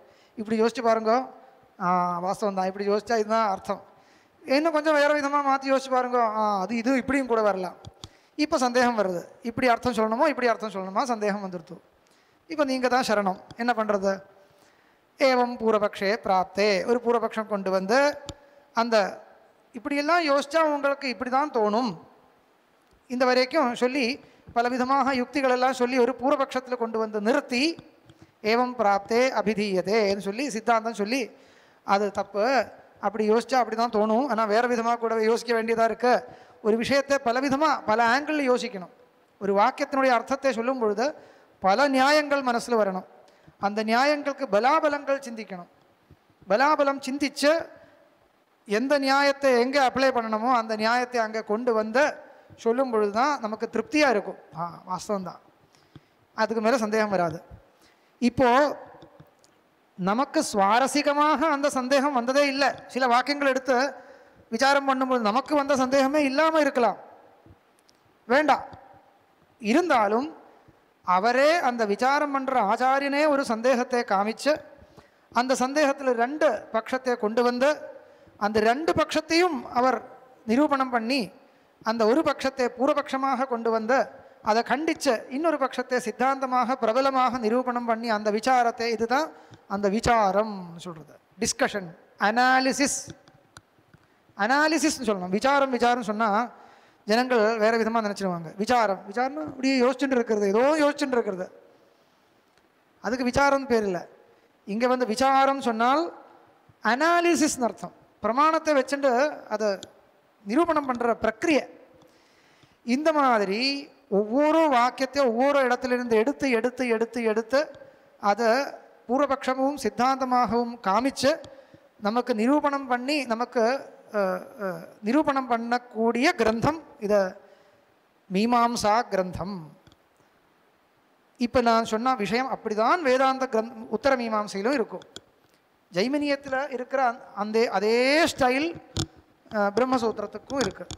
ஜைமினி எப்படி சூத்திரங்கள் பண்ணி பூர்வபக்ஷத்தை வச்சுட்டு சித்தாந்தத்தை காமிக்கிறாரோ அப்படிதான் பகவான் பாதராயணரும் ஒவ்வொரு அதிகரணங்கள்னு சொல்கிறது. ஒரு ஒரு டிஸ்கஷன் முடியணும்னா அதுக்கு ஒரு அதிகரணம்னு பேர். அதிகரணம் சொன்னால் அதுக்கு வாச்சியார்த்தம் இல்லை, அதுக்கு ஒரு டெக்னிக்கல் மீனிங். விஷயோ விஷயச்சைவ பூர்வபக்ஷஸ்ததோத்தரः பிரயோஜனஞ்சேதி பஞ்சாங்கம் சங்கதிச்சேதி பஞ்சாங்கம் பல விதமாக சொல்கிறது. 10 அங்கங்கள் கூட சொல்கிறது உண்டு. பூர்வபக்ஷ யுக்தி, சந்தேக பூர்வபக்ஷ யுக்தி, சித்தாந்த யுக்தி, நிர்ணய சித்தாந்தம் வேறு நிர்ணயம் வேறு. அது எப்படி தெரியுமா? சித்தாந்தம்னா என்னுடைய சித்தாந்தம் இதை நான் சொல்லலாம். நிர்ணயம் என்றது மத்தியஸ்தன் எடுக்கக்கூடிய ஸ்டாண்ட் பாயிண்ட், அதுக்கு தான் நிர்ணயம்னு பேர். என்னுடைய சித்தாந்தம் என்னுடைய சித்தாந்தம், அவ்வளோதான். சித்தாந்தம் ஆகிடுத்து, அதுதான் நிர்ணயம் சொல்ல முடியாது. ஆனால் சித்தாந்தம் நிர்ணயமாக தான் இருக்கும், அது வேறு விஷயம். ஆனால் நிர்ணயத்தை தனியாக எடுத்து காமிக்கிறது இப்படியெல்லாம் இருக்குது. பிரயோஜனம் எல்லாம் சேர்த்துட்டு 10 அங்கங்கள் கூட சொல்லலாம். இந்த மாதிரி ஒரு மெத்தட் ஆஃப் டிஸ்கஷன், இதுக்கு தான் அதிகரணம்னு பேர். இப்பேற்பட்ட அதிகரண கிரமமாக பூர்வமீமாம்சையிலும் உத்தரமீமாம்சையிலும் சூத்திரங்கள் எழுதப்பட்டுள்ளது.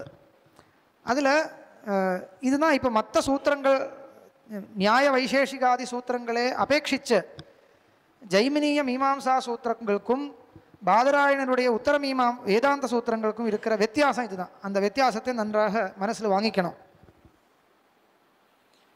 அப்போது இப்படி இருக்கும் பொழுது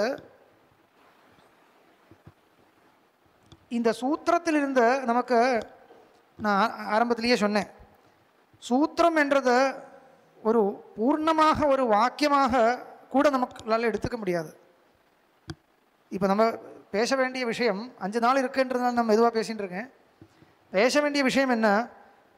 சூத்திர தாத்பரியம், பிரம்மசூத்திரானாம் தாத்பரியம் குத்ரா. இந்த டிஸ்கஷன் இந்த ஒரு விஷயத்தை வச்சுன்னு தான் நான் அத்வைதபரமாக தான் பிரம்மசூத்திரங்கள் எழுதப்பட்டிருக்கு நான் சமர்த்தனம் பண்ண, இதுக்கு தான் உட்காண்டிருக்கேன்.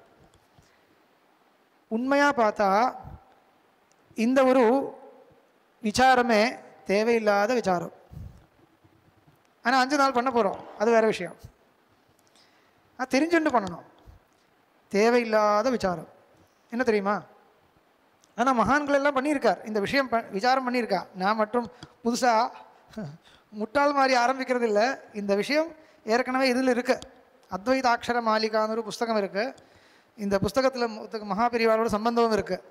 மகாபெரிவாள் மூலமாக சொல்லி அந்த அத்தனை சம்ஸ்கிருத சாகித்யத்திலும் இருக்கக்கூடிய அத்வைத எலமெண்ட்ஸ், அத்வைதத்தை சொல்லக்கூடிய இடங்கள் எங்கெல்லாம் இருக்குன்னு எடுத்து கலெக்ஷன் மாதிரி பண்ணியிருக்கு. இதுலேயே இருக்குது அத்வைத பாவா, பிரம்மசூத்திரேஷு அத்வைத பாவகான்னு ஒரு பிரபந்தம், ஒரு உபன்யாசம், ஒரு ஆர்டிக்கிள் இருக்குது. இங்கே முதல்வர் முன்னாடி இருந்தவர், வேதாந்த இதில் இருந்தவர் SRK சாஸ்திரிகள், அவர் பண்ணின ஒரு நிபந்தம் இருக்குது. அது கொஞ்சம் வித்வான்களுக்கு மற்றும் புரிகிற மாதிரி இருக்குது. அதில் இருக்கிற விஷயங்களும் மற்ற சில இடத்துல இருக்கிற விஷயங்கள்லாம் சேர்த்து தான் இப்போ நான் இந்த 5 நாள் சொல்ல போகிறேன். உண்மையாக பார்த்தா தாத்பரிய விசாரம் எங்கே பண்ணணும்? பிரமாண வாக்கியத்தை எடுத்துட்டு தான் இந்த ஒரு வேதாந்த வாக்கியத்தை எடுத்துட்டு பாருங்க. இந்த வேதாந்த வாக்கியம் அத்வைதத்தை சொல்லக்கூடியதா துவைதத்தை சொல்லக்கூடியதா விசாரம் அழகாக பண்ணலாம். ஏனால் அந்த வாக்கியம் துவைதத்தை சொல்லக்கூடியதாக இருந்தால் இருக்கட்டும், அப்படியே இருக்கட்டும். இல்லை ஒரு திருஷ்டியில் பார்த்தா துவைதத்தை சொல்லக்கூடியது, இன்னொரு திருஷ்டியில் பார்த்தா அத்வைதத்தை சொல்லக்கூடியது, அதுவும் இருக்கட்டும் இதுவும் இருக்கட்டும் அப்படி சொல்ல முடியாது. சொன்னால் என்ன வரும்? அந்த வாக்கியத்தினுடைய பிராமான்யமே கெட்டு போயிடும், நான் வேலிட், அதனுடைய வேலிடிட்டியே போயிடும். அதுதானே குழப்பம். அதனால என்ன வேணும்? இந்த வாக்கியத்துக்கு இதுதான் அர்த்தம், உங்களால் மாற்ற முடியாது. ஏன்னா இப்படி எல்லாம் நியாயங்கள் வருது. இப்போ நான் இந்த சங்கர ஜெயந்தி உபன்யாசத்தில் ஒரு விஷயம், ஒரு வாக்கியத்தை எடுத்துட்டு விசாரம் பண்ணேன். அத்வைதப்படி தான் அந்த அர்த்தம் பண்ணணும் என்னுடைய விசாரமாக இருந்த விஷயம். என்ன காரணம்?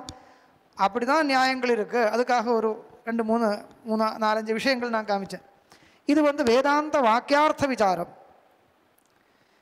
ஏன் வேதாந்த வாக்கியார்த்த விசாரம் பண்ணணும் கேட்டால், வேதாந்த வாக்கியானிஹி நஹ பிரமாணம்.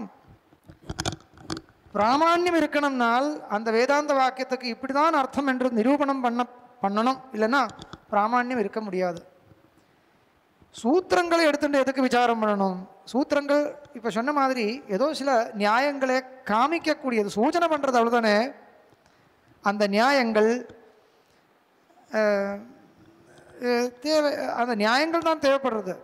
வாக்கியத்துடைய அர்த்தத்தை நீங்கள் எப்படியாவது நிரூபணம் பண்ணுங்கோ. நியாயங்களை சொல்லக்கூடிய சூச்சனம் பண்ணக்கூடிய வாக்கியங்கள் தானே சூத்திரங்கள். அதனால் உண்மையாக சூத்திரங்களுக்கு ஒரு தாத்பரியம், சூத்திர தாத்பரியம்னு சொல்லவே முடியாது போல இருக்கு. ஆனாலும் பிராச்சீன சம்பிரதாயத்திலேயே இந்த சூத்திரங்களுடைய தாத்பரியம் நிரூபணம் பண்ணுறது பிராச்சீன சம்பிரதாயத்தில் கிடையாது. பிராச்சீன கிரந்தங்கள் படித்தா சூத்திரஸ்ய தாத்பரியம் அப்படி யாருமே எழுதவே மாட்டான். பிராச்சீன அந்த அளவுக்கு பிரபலமான கிரந்தங்கள் ஒன்றும் படித்தா யாருமே எழுத மாட்டான். சூத்திரங்களுடைய சூத்திரத்தில் துவைதம் தெரியறதா அத்வைதம் தெரியாதா அதெல்லாம் பிற்காலத்தை வந்த விஷயங்கள். அது சில பேர் அப்படி சொல்கிறார் இப்படி சொல்கிறார். அப்படி வரும்பொழுது நமக்கு நம்மளுடைய பட்சத்திலிருந்து ஏதாவது சொல்லி ஆகணும் இந்த மாதிரி வந்தது. அதனால தான் அத்வைதிகளும் விசிஷ்டாத்வைதிகள் எல்லாமே ஒவ்வொருத்தர் ஒவ்வொரு ரீதியில் ஆரம்பிச்சிருக்கார். பழைய கிரந்தங்கள் பாருங்க, சூத்திரத்தினுடைய தாத்பரிய விசாரம் ஒரு கிரந்தத்திலேயே உங்களால் பார்க்க முடியாது. ஏன்னால் அவாத சூத்திரத்துக்குள்ளே போய் விசேஷமாக யாருமே அந்தளவுக்கு பிரயத்னம் பண்ணவே இல்லை. சூத்திரம் ஓரளவுக்கு அந்த விஷயத்தோடு சேர்க்கிறது அவ்வளோதான். இப்போது வேதாந்த சூத்திரங்களுக்கு அர்த்தம் சொல்கிறது உண்டு, மீமாம்சா சூத்திரங்கள் அர்த்தம் சொல்கிறது பெரிய அதுக்கு ஒரு பிரயத்னப்படுற ஒரு சம்பிரதாயமே அந்த அளவுக்கு பிரபலமாக இல்லை. மீமாம்சா சூத்திரங்கள் கண்டதேவாச்சாரியார் அதிகரணத்தை எழுதி சூத்திராணி தோ அஸ்மின் அர்த்த யோஜனீயானின்னு எழுதிடுவார். அது எப்படி அது சூத்திரங்களுக்கு அர்த்தமே சொல்லலே வரல. சூத்திரங்கள் முன்னா பின்னா கொஞ்சம் அப்படி தான் இருக்கும், இதுதான் அர்த்தம். நான் ஒரு குறை சொல்லலை, சூத்திரங்களுக்கு அந்த அளவுக்கு ஒரு முக்கியத்துவமே கொடுக்கவே இல்லை. நீங்கள் வியாகரணம் வாக்கியார்த்தம் பாருங்க, வாய் திறந்தா உடனே சூத்திரம் வரும் இல்லையா? வியாகரண வாக்கியார்த்தம் பாருங்க, நம்ம காலேஜ்லேயே நடக்கிறது இல்லையா? வாய் திறந்த உடனே சூத்திரங்கள் சொல்லி தானே வாக்கியார்த்தம் பண்ணுவாங்க. வேதாந்த வாக்கியார்த்தத்தில் அப்படி கிடையாது. சூத்திரங்கள் சில சமயத்தில் சொல்லுவாங்க, சில சொல்லவே மாட்டா. ஏன்னா சூத்திரத்தை வச்சுட்டு இந்த சாஸ்திரம் டெவலப் ஆகலை. அப்படி இருந்தால் சூத்திரக்காரர் எப்படி சூத்திரம் எழுதியிருக்கணும்? இப்போ அத்வைத பட்சத்திலிருந்து சூத்திரம் வேதாந்த சூத்திரங்கள் பண்ணுறதா இருந்தால் பிரம்ம சத்தியம் பிரம்மைவ ஏகம் பரமார்த்த சத்தியம் ஜெகத் மித்யா ஜீவானாம் பேதா பாரமார்த்திகோ நாஸ்தி ஔபாதிக ஏவ ஜீவபேதா இப்படி தான் சூத்திரங்கள் எழுதணும் இல்லையா? பிரம்மணா அபின்ன நிமித்தோபாதான காரணத்துவமேவா இப்படி தான் சூத்திரங்கள் எழுதியிருக்கணும். கணாதரும் கௌதமரும் எழுதின பத்ததியில் அந்த பத்ததியில் சூத்திரக்காரர் சூத்திரத்தை ஆரம்பிக்கிறதா இருந்தால் இப்படி தான் சூத்திரம் எழுதியிருப்பார். உபனிஷத் வாக்கியான்யேவ பிரமாணம் இப்படி எழுதியிருக்கணும். ஸ்பஷ்டமாக எழுதலாம் இல்லையா? சம்ஸ்கிருதம் தெரியாதா அவருக்கு? அழகாக எழுதியிருக்கலாமே, சந்தேகமே வரப்படாது. அதுக்கப்புறம் சரி அத்வைதமோ விசிஷ்டாத்வைதமோ தெளிவாக சொல்லலாம் இல்லையா? சிதஜித் விசிஷ்டம் பிரம்ம ஏகமேவா அப்படி சொல்லியிருக்கலாம் இல்லையா? சூத்திரம் ஏன் எழுதலை? எது இருந்தால் சந்தேகமே இருக்கக்கூடாது. இல்லைன்னா வேண்டாம், அத்விதீயம் நிர்குணம் ஏகமேவ பிரம்ம தத்துவம் எழுதியிருந்தால் விசிஷ்டாத்வைதிகள் வந்திருக்கவே முடியாது. அப்படி எழுதியிருக்கலாம் இல்லையா? எழுதவே இல்லை. சரி, யாரோ இஷ்டப்படி யோசிச்சது அப்புறம் போயிடுங்கோ அப்படி சூத்திரக்காரருடைய அபிப்பிராயமா? ஒன்றுமே கேட்கக்கூடாது. ஏன்னால் சூத்திரக்காரருக்கு சூச்சனாத் சூத்திரம் உச்சதே. இதுனா இந்த சாபர பாஷையை எடுத்து காமிக்கிறேன், சூத்திரத்தினுடைய ஸ்திதி என்னன்னு காமிக்கிறேன், நம்ம சொல்ல வேண்டாம். சோதனா லக்ஷணோர்த்தோ தர்மஹான்னு சூத்திரம் இருக்கு இல்லையா? 2வது சூத்திரம். அங்கே கடைசியில் நனு அசக்தமிதம் சூத்திரம்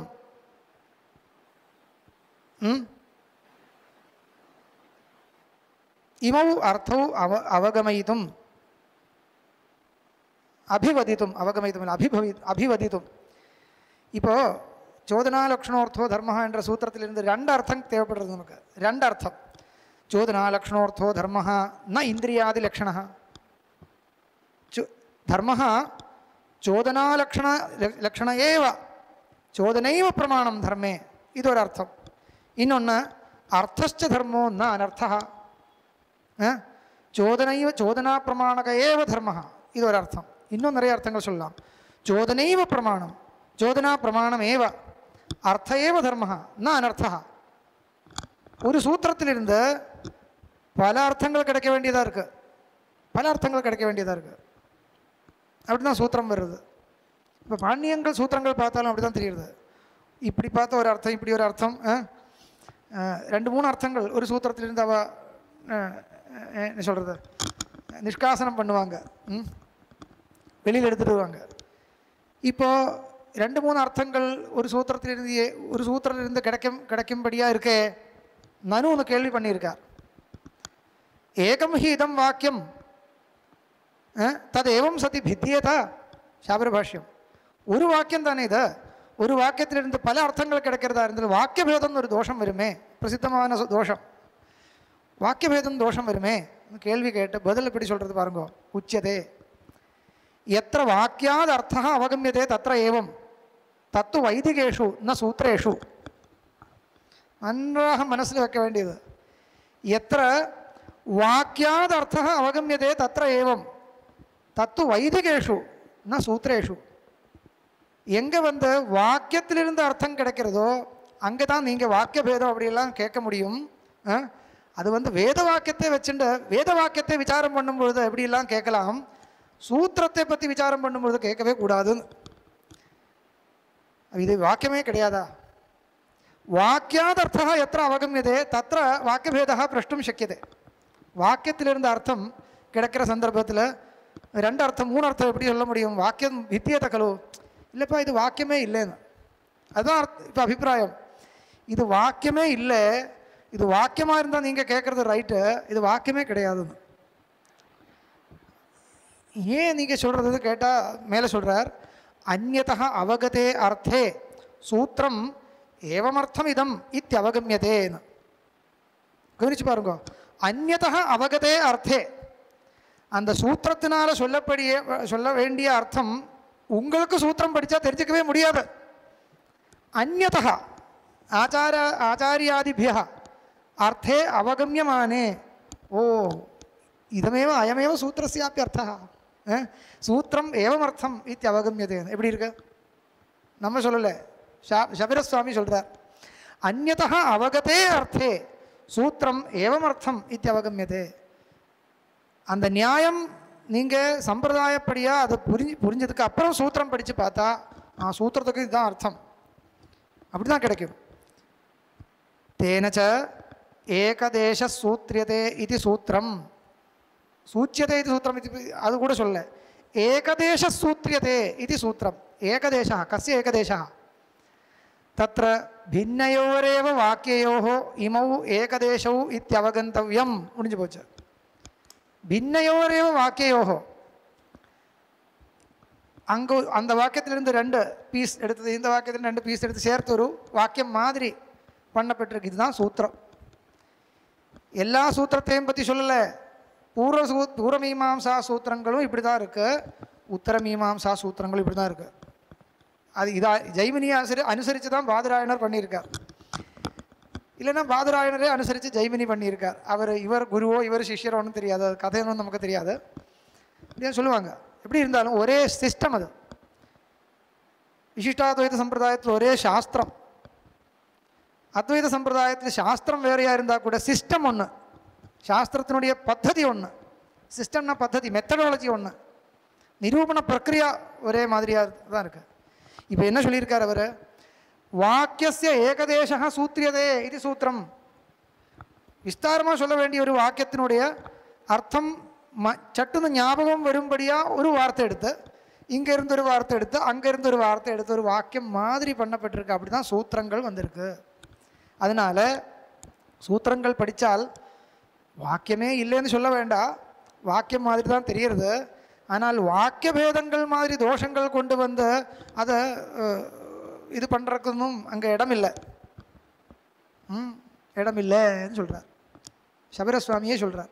அதனால் அப்படி பார்த்தால் எது வாக்கியத்தினுடைய ஏகதேசத்தை எடுத்து ஏதோ ஒரு நியாயத்தை சூச்சனம் பண்ணுறதுக்காக பண்ணப்பட்டிருக்கோ அப்பேற்பட்ட சூத்திரங்கள் துவைதபரமானு விசாரம் பண்ணுறதுக்கு பெரிய ஒரு பிரசக்தி ஒன்றும் கிடையவே கிடையாது. கிடையாது தான் வரும். அதனால தான் நான் சொன்னேன், இந்த அத்வைத பரமா துவைத பரமா கேட்கலாம், தாராளமாக கேட்கலாம். ஸ்ருதி வாக்கியம் அத்வைத பரமா துவைத பரமான்னு கேட்கலாம். சூத்திரத்தை பற்றி ரொம்ப சூத்திரத்துக்கு மேலே ஏறி அபியாசம் பண்ணுறதுக்கு ஒன்றும் விஷயம் இல்லை. ஏன்னால் இப்படி நீங்கள் இந்த சூத்திரம் இப்படி தான் இருக்குது, அதனால் இதிலிருந்து அத்வைதம் தான் தெரிகிறது, இல்லை துவைதம் தான் தெரிகிறது, இப்படியெல்லாம் சொல்லணும்னா முதல்ல ஏதாவது தெரிகிற மாதிரி இருக்கா? பல இடத்துலையும் நீங்கள் சட்டுன்னு அந்த சூத்திரம் படித்தா ஒன்றும் தெரிகிற மாதிரியே இல்லை. அந்த சந்தர்ப்பத்து உள்ளே போனால் ஏதாவது கொஞ்சம் தெரிகிற மாதிரி இருக்கும். இருந்தால் கூட நமக்கு ஸ்ருதி வாக்கியங்கள் படித்தால் எவ்வளவு ஸ்பஷ்டமாக இருக்கோ அந்த அளவுக்கு சூத்திரம் படித்தா அர்த்தம் புரிஞ்சுக்க முடியாது. அப்படி தான் நமக்கு சந்தேகம் வரும். இப்போது சூத்திரங்கள் எதுக்காக வந்தது? ஸ்ருதி வாக்கியத்தினுடைய அர்த்தம் புரியறதுக்கு சிரமமாக இருக்குமோன்னு நினச்சிண்டு அந்த சந்தேகத்தை நிவர்த்தி பண்ணுறதுக்கு சூத்திரம் வந்ததுன்னு சொல்லுவாங்க. என்னடா சூத்திரம் படித்தா அர்த்தமே தெரியல, இதோட விட ஸ்ருதி வாக்கியங்கள் அழகாக இருக்குது, இப்படி தானே வரும், இந்த சந்தேகம் வரும் நமக்கு. அதுக்கு தான் பதில் சொல்கிறேன். சூத்திரத்தினுடைய சிஸ்டம் உங்களுக்கு தெரியல, அது தெரிஞ்சு தான் இந்த சந்தேகம் வராது. ஸ்ருதி வாக்கியங்கள் தான் பூர்ணமான வாக்கியம், சூத்திரம் இல்லை. இன்னும் அழகாக ஸ்மிருதி வாக்கியங்கள் தெரியுறது. ஸ்ருதி வாக்கியங்களும் ஸ்ருதியும் ஸ்மிருதியும் எல்லாம் அழகாக நமக்கு அர்த்தத்தை கொடுக்கறது. சூத்திரங்களுடைய ரச்சனா ரீதி, சூத்திரங்களுடைய அந்த இந்த என்ன சொல்கிறது, சூத்திர பத்ததின்னு இருக்குது. சூத்திர பத்ததியிலும் ரெண்டு விதமாக இருக்குது. இப்போ பாணினிய சூத்திரமாக இருந்தால் கூட எப்படி இருக்குது, அப்படியே படித்தா கெடுக்கிறதுன்னு அர்த்தம் புரியுறதா இல்லையே? அதுக்கு ஒரு திரிமுனி வியாக்கரணம்னு இருக்குது. அது வார்த்திகம் விற்பி பாஷ்யம் எல்லாம் கேட்டு வியாக்கியானதோ விசேஷ பிரதிபத்தி நகி சந்தேகாத் அலக்ஷணம், இப்படி தானே இருக்குது. வியாக்கியானத்திலிருந்து தான் விசேஷ பிரதிபத்தி. சந்தேகம் உங்களுக்கு சந்தேகம் வர்றதுனால சூத்திரம் அப்பிரமாணம் சொல்ல முடியுமா? முடியாது. அவன் வியாக்கியானத்தை வச்சுட்டு தான் புரிஞ்சிக்க முடியும், அந்த சம்பிரதாயத்தை வச்சுட்டு தான் புரிஞ்சிக்க முடியும்னு இருக்கு. உண்மையாக ஸ்ருதி வாக்கியங்கள் தான் ஸ்பஷ்டமாக நமக்கு அர்த்தத்தை கொடுக்கறது. அதிலிருந்து அர்த்தம் தெரியாத வரும்பொழுது நீங்கள் என்ன பண்ணணும்? சூத்திரங்கள் படிச்சுட்டு அர்த்தத்தை புரிஞ்சுக்கலாம். இல்லை, அப்படி இல்லை. ஏதோ ஒரு சம்பிரதாயஸ்தனாக இருக்கக்கூடிய ஆச்சாரியனே போய் பிரணாமம் பண்ணி குரு சுஷ்ரூஷையா சொல்கிறது இல்லையா, பரிப்பிரஷ்னேன சேவையா, அந்த அவர் மூலமாக அந்த நியாயங்களை உபயோகப்படுத்திண்டு அந்த வேத வாக்கிய அர்த்தத்தினுடைய தாத்பரியத்தை கிரகிக்கணும். அப்படி கிரகிக்கும் பொழுது அந்த தேவைப்படுற நியாயங்கள், அத்தனை நியாயங்கள் இருக்கே, இந்த நியாயங்களை மனசில் வைக்கிறதுக்கு உபயோகப்படுமேன்னு வச்சுட்டு பாதராயணன் சூத்திரங்கள் பண்ணியிருக்கார். இப்போ சரியாக போச்சு. அதனால் சூத்திரங்கள் அவ்வளவு ஸ்பஷ்டார்த்தமாக இருக்குன்றது நமக்கு அபிப்பிராயமே இல்லை. அதனால் சூத்திரத்தில் முன்னம் பின்னம் கொஞ்சம் பதங்கள் இப்படி இருக்குதுன்னு வச்சுட்டு துவைதமோ அத்வைதமோ ஒன்றும் கண்டுபிடிக்க முடியாது. சூத்திரத்திலிருந்து அப்படி பார்த்தா ஸ்பஷ்டமாக ஸ்ருதியில் எப்படி அத்வைதம் தெரிகிறதோ அந்த மாதிரி சூத்திரத்தில் அத்வைதம் தெரிஞ்சுக்க முடியாது. விசிஷ்டாத்வைதம்னு சொன்னால் கூட நீங்கள் ஸ்ருதி தான் இன்னும் ஸ்பஷ்டமாக இருக்கும். வேணும்னா விசிஷ்டாத்வைதத்தை அதிலிருந்து வெளியில் கொண்டு வரணும்னா ஸ்ருதி தான் எடுத்து காமிக்கணுமே தவிர சூத்திரத்தில் அதான் சொன்னேன். விசிஷ்டாத்வைதம் சொல்கிறதுக்கு சூத்திரக்காரர் வந்ததாக இருந்தால் சிதச்சித் விசிஷ்டம் பிரம்ம அத்விதீயம் சூத்திரம் பண்ணியிருக்கலாமே. பேசவே இல்லை, அவர் ஒன்றுமே பேசலை. அதனால் சூத்திரக்காரருடைய நோக்கமே வேறு திருஷ்டியில் அவர் சூத்திரம் பண்ணியிருக்கார். இது திருடமாக மனசில் வச்சுக்கணும். அதுக்கு தான் அதுக்கப்புறம் தான் உள்ளுக்குள்ளே நுழையணும்.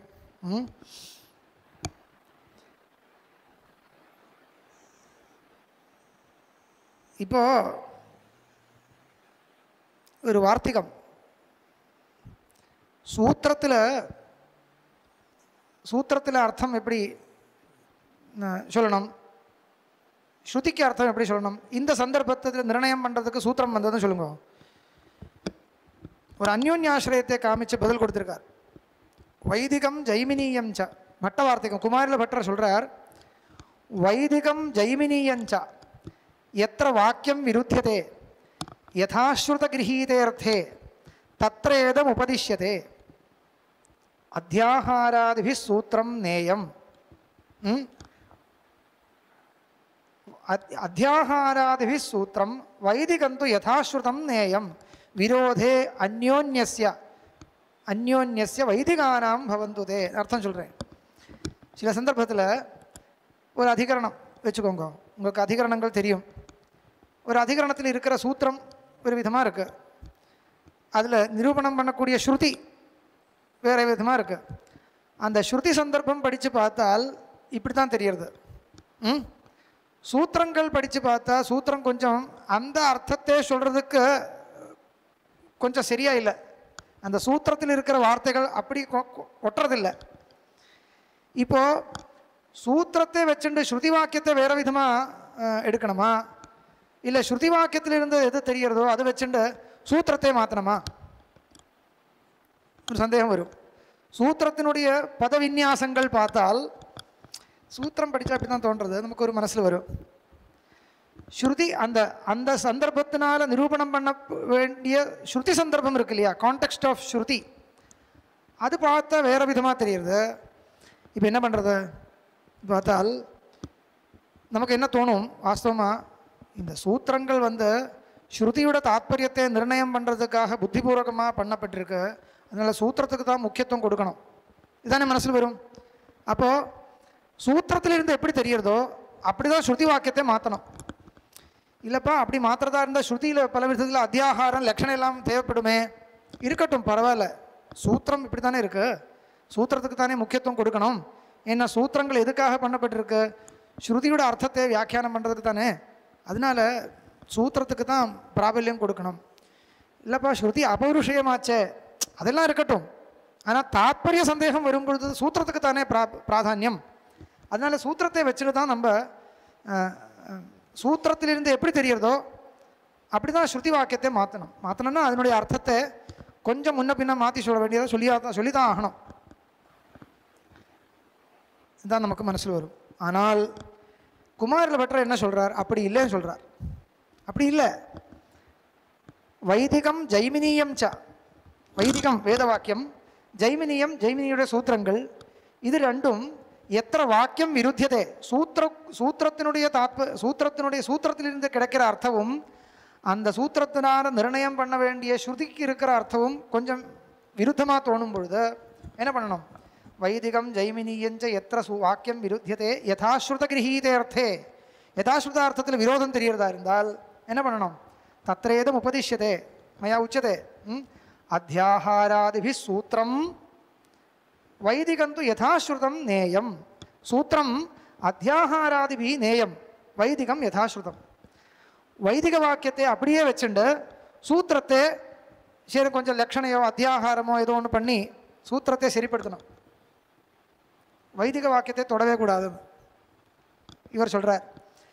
பட்டபாதர் சொல்கிறார் அத்தியாகாராதிபி சூத்திரம் வைதிகம் து யதாஸ்ருதம் நேயம் விரோதே அந்யோன்யஸ்ய வைதிகானாம் பவந்துதே. வேத வாக்கியங்களுக்கு பரஸ்பரம் ரெண்டு வாக்கியங்களுக்கு விரோதம் வந்தால் முக்கிய பிரபலமான வாக்கியம் என்ன துர்பலமான வாக்கியம் என்ன யோசிச்ச துர்பலமான வாக்கியத்தை கொஞ்சம் மாற்றி சொல்கிறது அது வரலாம், அதுக்கு விரோதம் இல்லை. அந்யோன்ய விரோதம், வேத வாக்கியங்கள் ரெண்டுமே அபௌருஷயமாக இருக்கிறதுனால ரெண்டுக்கும் துல்லிய பலம், அப்படி இருக்கும் பொழுது பரஸ்பர விரோதம் வந்தால் என்ன பண்ணணும், இந்த வாக்கியம் அர்த்தவாத ரூபமாக இருக்குப்பா, அது விதி வாக்கியம், அர்த்தவாத வாக்கியத்தை கொஞ்சம் மாற்றலாம், இது பண்ணலாம். அப்படி தானே விதிக்கும் அர்த்தவாதத்துக்கும் விரோதம் வந்தால் சில இடத்துல அர்த்தவாதத்தை கொஞ்சம் மாற்றி சொல்கிறது, இதெல்லாம் இருக்குது. சூத்திரத்துக்கும் வேத வாக்கியத்துக்கும் விரோதம் வந்தால் என்ன பண்ணணும், வேத வாக்கியத்தை தான் சம்ரட்சிக்கணும், சூத்திரத்தை அதுக்கு சேரும்படியாக கொஞ்சம் நீங்கள் சில பதங்கள் போட்டு வியாக்கியானம் பண்ணினால் எந்த தப்பும் கிடையாது. யார் சொல்கிறார், பட்டபாதர் சொல்கிறார். ஏன் அப்படி சொல்கிறார், ஏன் சொல்கிறார்னால் அவர் அந்த சூத்திர ரச்சனா பிரக்கிரியையே மனசில் வச்சுன்னு சொல்கிறார். சூத்திரங்கள் எப்படி எழுதியிருக்கார், சூத்திரங்கள் பூர்ணமாக வாக்கியங்களே கிடையாது, நீங்கள் உங்களுக்கு தேவைப்படுறதா இருந்தால் நீங்கள் அத்தியாகாரம் பண்ணி தான் சூத்திரத்தை வியாக்கியானம் பண்ணணும், அத்தியாகாரமும் லட்சணையும் ஒன்றும் பண்ணாமல் சூத்திரத்தை வியாக்கியானமே பண்ண முடியாது. ஆகாசஸ்தல்லிங்காத்னு சூத்திரம் இருக்குது. இந்த சூத்திரத்தினால சொல்லக்கூடிய நியாயம் என்ன தெரியுமா, உபக்கிரமஸ்த ஸ்ருதி உபக்கிரமஸ்தா சேதபி உபசம்ஹாரஸ்தை அனன்யதா சித்தை லிங்கை பாத்தியதே, இதுதான் நியாயம். இத்தனை விஷயங்கள் இந்த சூத்திர ஆகாசஸ்தல்லிங்கா தெரியுமா, ஒன்றும் தெரிஞ்சுக்க முடியாது. தல்லிங்கான்னு இருக்கு. அனன்யதா சித்தானி லிங்கானி யதா பகூனி உபசம்ஹாரே ஸ்ரூயந்தே தர்ஹி உபக்ரமஸ்தா ஸ்ருதிரபி தைர் லிங்கைர் பாத்தியதே. இது ஒரு நியாயம். இந்த நியாயத்தை சொல்கிறதுக்கு ஆகாசஸ்தல்லிங்காத் இப்படி இவ்வளோ சுருக்கமான வார்த்தையினால் முடியுமா? முடியாது. அப்போ ஆகாசஸ்தல்லிங்கான்னு சொன்னால் என்ன அர்த்தம்? இதுதான் அர்த்தம்னு எப்படி கிடச்சது? சேர்க்க வேண்டியதான். அப்போ இந்த சேர்த்து நம்ம அந்த அர்த்தம் குருமுகத்திலிருந்து கிரகிச்ச அந்த நியாயம் கிரகிச்சதுக்கு பிறகு ஆகாசஸ்தல்லிங்காத் படித்த உடனே ஞாபகம் வரும். இப்போ என்னாச்சு, உங்களுக்கு அந்த நியாயத்தை ஞாபகப்படுத்துறதுக்கு தான் சூத்திரக்காரர் சூத்திரம் பண்ணியிருக்காரே தவிர அதுக்கு சேர்க்க வேண்டியதுலாம் சேர்த்து தான் வியாக்கியானம் பண்ணணும். அப்படி இருக்கிறச்சே சூத்திரத்தில் அத்தியாகாரமோ எல்லாமே தேவைப்படுறது தான் இருக்குது, தேவையில்லாமல் முடியாது, அதுதான் தேவைப்படுறது. அதனால சூத்திரத்தை நீங்கள் சூத்திரத்தில் இருக்கிற பதங்களை ரொம்ப கவனிக்காதீங்கோன்னு அர்த்தம். ஸ்ருதி வாக்கிய தாத்பரிய நிரூபணம் பண்ணும் பொழுது அந்த நியாயத்தை முக்கியமாக பிடிச்சிக்கணும். அந்த சூத்திரத்தால் சூச்சனம் பண்ணப்படுற நியாயம் இருக்கு இல்லையா, அந்த நியாயத்தை முக்கியத்துவம், அந்த நியாயத்துக்கு ரொம்ப முக்கியத்துவம் கொடுக்கணும். எதுவும் இஷ்டப்படி வியாக்கியானம் பண்ணலாம் அப்படி இல்லை. ஸ்ருதி வாக்கியத்திலையும் சின்ன சின்ன லட்சணையும் எல்லாம் தேவைப்படுறது. ஆனால் நீங்கள் இந்த ஸ்ருதி வாக்கியம் இப்படி லட்சணையினால் அர்த்தம் சொல்லணும், நீங்கள் ஒரு கன்க்ளூஷன் எடுக்கிறதா இருந்தால் தாராளமாக எடுத்துருங்கோ. ஆனால் எது மூலமாக? நியாயம் மூலமாக. நியாயத்தினால் இப்படி தான் தெரியுது. அந்த நியாயம் பார்த்தால் சோமபதா யாகேன இஷ்டம் பாவேன் சோமபதே மத்வர்த்த லட்சணா அபேட்சதே. வாஸ்தவம் இல்லையா? சோமபதத்தில் சோமேனே ஜெயதா இருக்கு, சோமபதே சோமபதா யாகேனான்னு அர்த்தம் சொல்லணும். எப்படி தெரியறது? சூத்திரம் படித்து தெரியறதா? இல்லை, அந்த நியாயத்தை அனுசந்தானம் பண்ணணும். நியாயத்தை எப்படி அனுசந்தானம் பண்ணணும்? அந்த அனுசந்தானம் பண்ணுற பிரக்கிரியை தான் நியாயப்பிரகாசத்தில் ஆரம்பத்தில் இருந்த ஒரு பாதி வரைக்கும் இருக்குது. ஓ, அந்த அளவுக்கு அனுசந்தானம் பண்ணணுமா? ஆமாம், அது அசக்கவே முடியாது. அந்த மாதிரி விசாரம் பண்ணுறது இல்லையா நியாயப்பிரகாசத்தில்? மீமாம்சா நியாயப்பிரகாசம் படித்த வாழ்க்கை தெரியும். அப்படி நிரூபணம் பண்ணி ஓ இது அப்படி தான், வேறு வழியே இல்லை முடிவு பண்ணுறதா இருந்தால் தாராளமாக லட்சணம் சொல்லுங்க, விரோதம் இல்லை. அது சொல்கிற ஒரு சூத்திரத்தில் இப்படித்தானே பதம் இருக்குது, அதனால் நான் ஸ்ருதி வாக்கியத்தில் லட்சணம் சொல்கிறேன், தப்பு. ஏன்னா சூத்திரம் அப்படி தான் பண்ணியிருக்குப்பா. சூத்திரம் நீங்கள் உங்களுக்கு தான் வேலை, உங்களுக்கு மனசில் அந்த ஞாபகம் வர்றதுக்கு ஒரு ஹெல்ப் பண்ணுறதுக்கு தான் சூத்திரம் பண்ணியிருக்கு. அதனால் சூத்திரத்துக்குள்ளே இருக்கிற பதங்களை பற்றி ரொம்ப யோசிக்கக்கூடாது. புரியுறதா? இதெல்லாம் மனசில் வச்சுருந்தா இப்போது 4 நாள் நடக்கக்கூடிய 5 நாள் நடக்கக்கூடிய விஷயம் நீங்கள் கவனிக்கணும். இப்படி பார்த்தால் சூத்திரத்தினுடைய தாத்பரியம் என்ன என்ற விசாரத்துக்கு ஒரு பிராச்சீன சம்பிரதாயத்தை வச்சுட்டு பார்த்தா அதுக்கு ஒன்றும் பெரிய ரெலவென்ஸு கிடையாது. இப்போது 5 நாள் வியர்த்தமாக போகிறதா நினைக்க வேண்டாம். ஆனால் அது ஒரு சார்த்தக்கியம் இருக்கோ, எதுக்காக இந்த விசாரம் பண்ணுறதுன்னு நான் சொல்லி அப்புறம் இது கண்டினியூ பண்ணுறேன் நாளைக்கு. இன்றைக்கி இப்போது ஒரு உபக்கிரமம் மாதிரி ஓரளவுக்கு அந்த சூத்திர பத்ததி என்னன்னு சொன்னேன், அவ்வளோதான். அத்வைதத்துக்கும் துவைதத்துக்கும் ஒன்றுக்குமே வரல. சூத்திர பத்ததி என்ன, இது எல்லோரும் புரிஞ்சுக்க வேண்டிய விஷயம். இந்த மெச்சூரிட்டி கிடையாதுனால் நமக்கு அந்த சூத்திரத்தை எப்படி பார்க்கணும், அந்த பார்வையை சரியப்படுத்த முடியாது. அந்த பார்வையை சரிப்படுத்துறதுக்கு இந்த ஒரு மெச்சூரிட்டி வேணும். அதுக்கு தான் சொன்னேன்.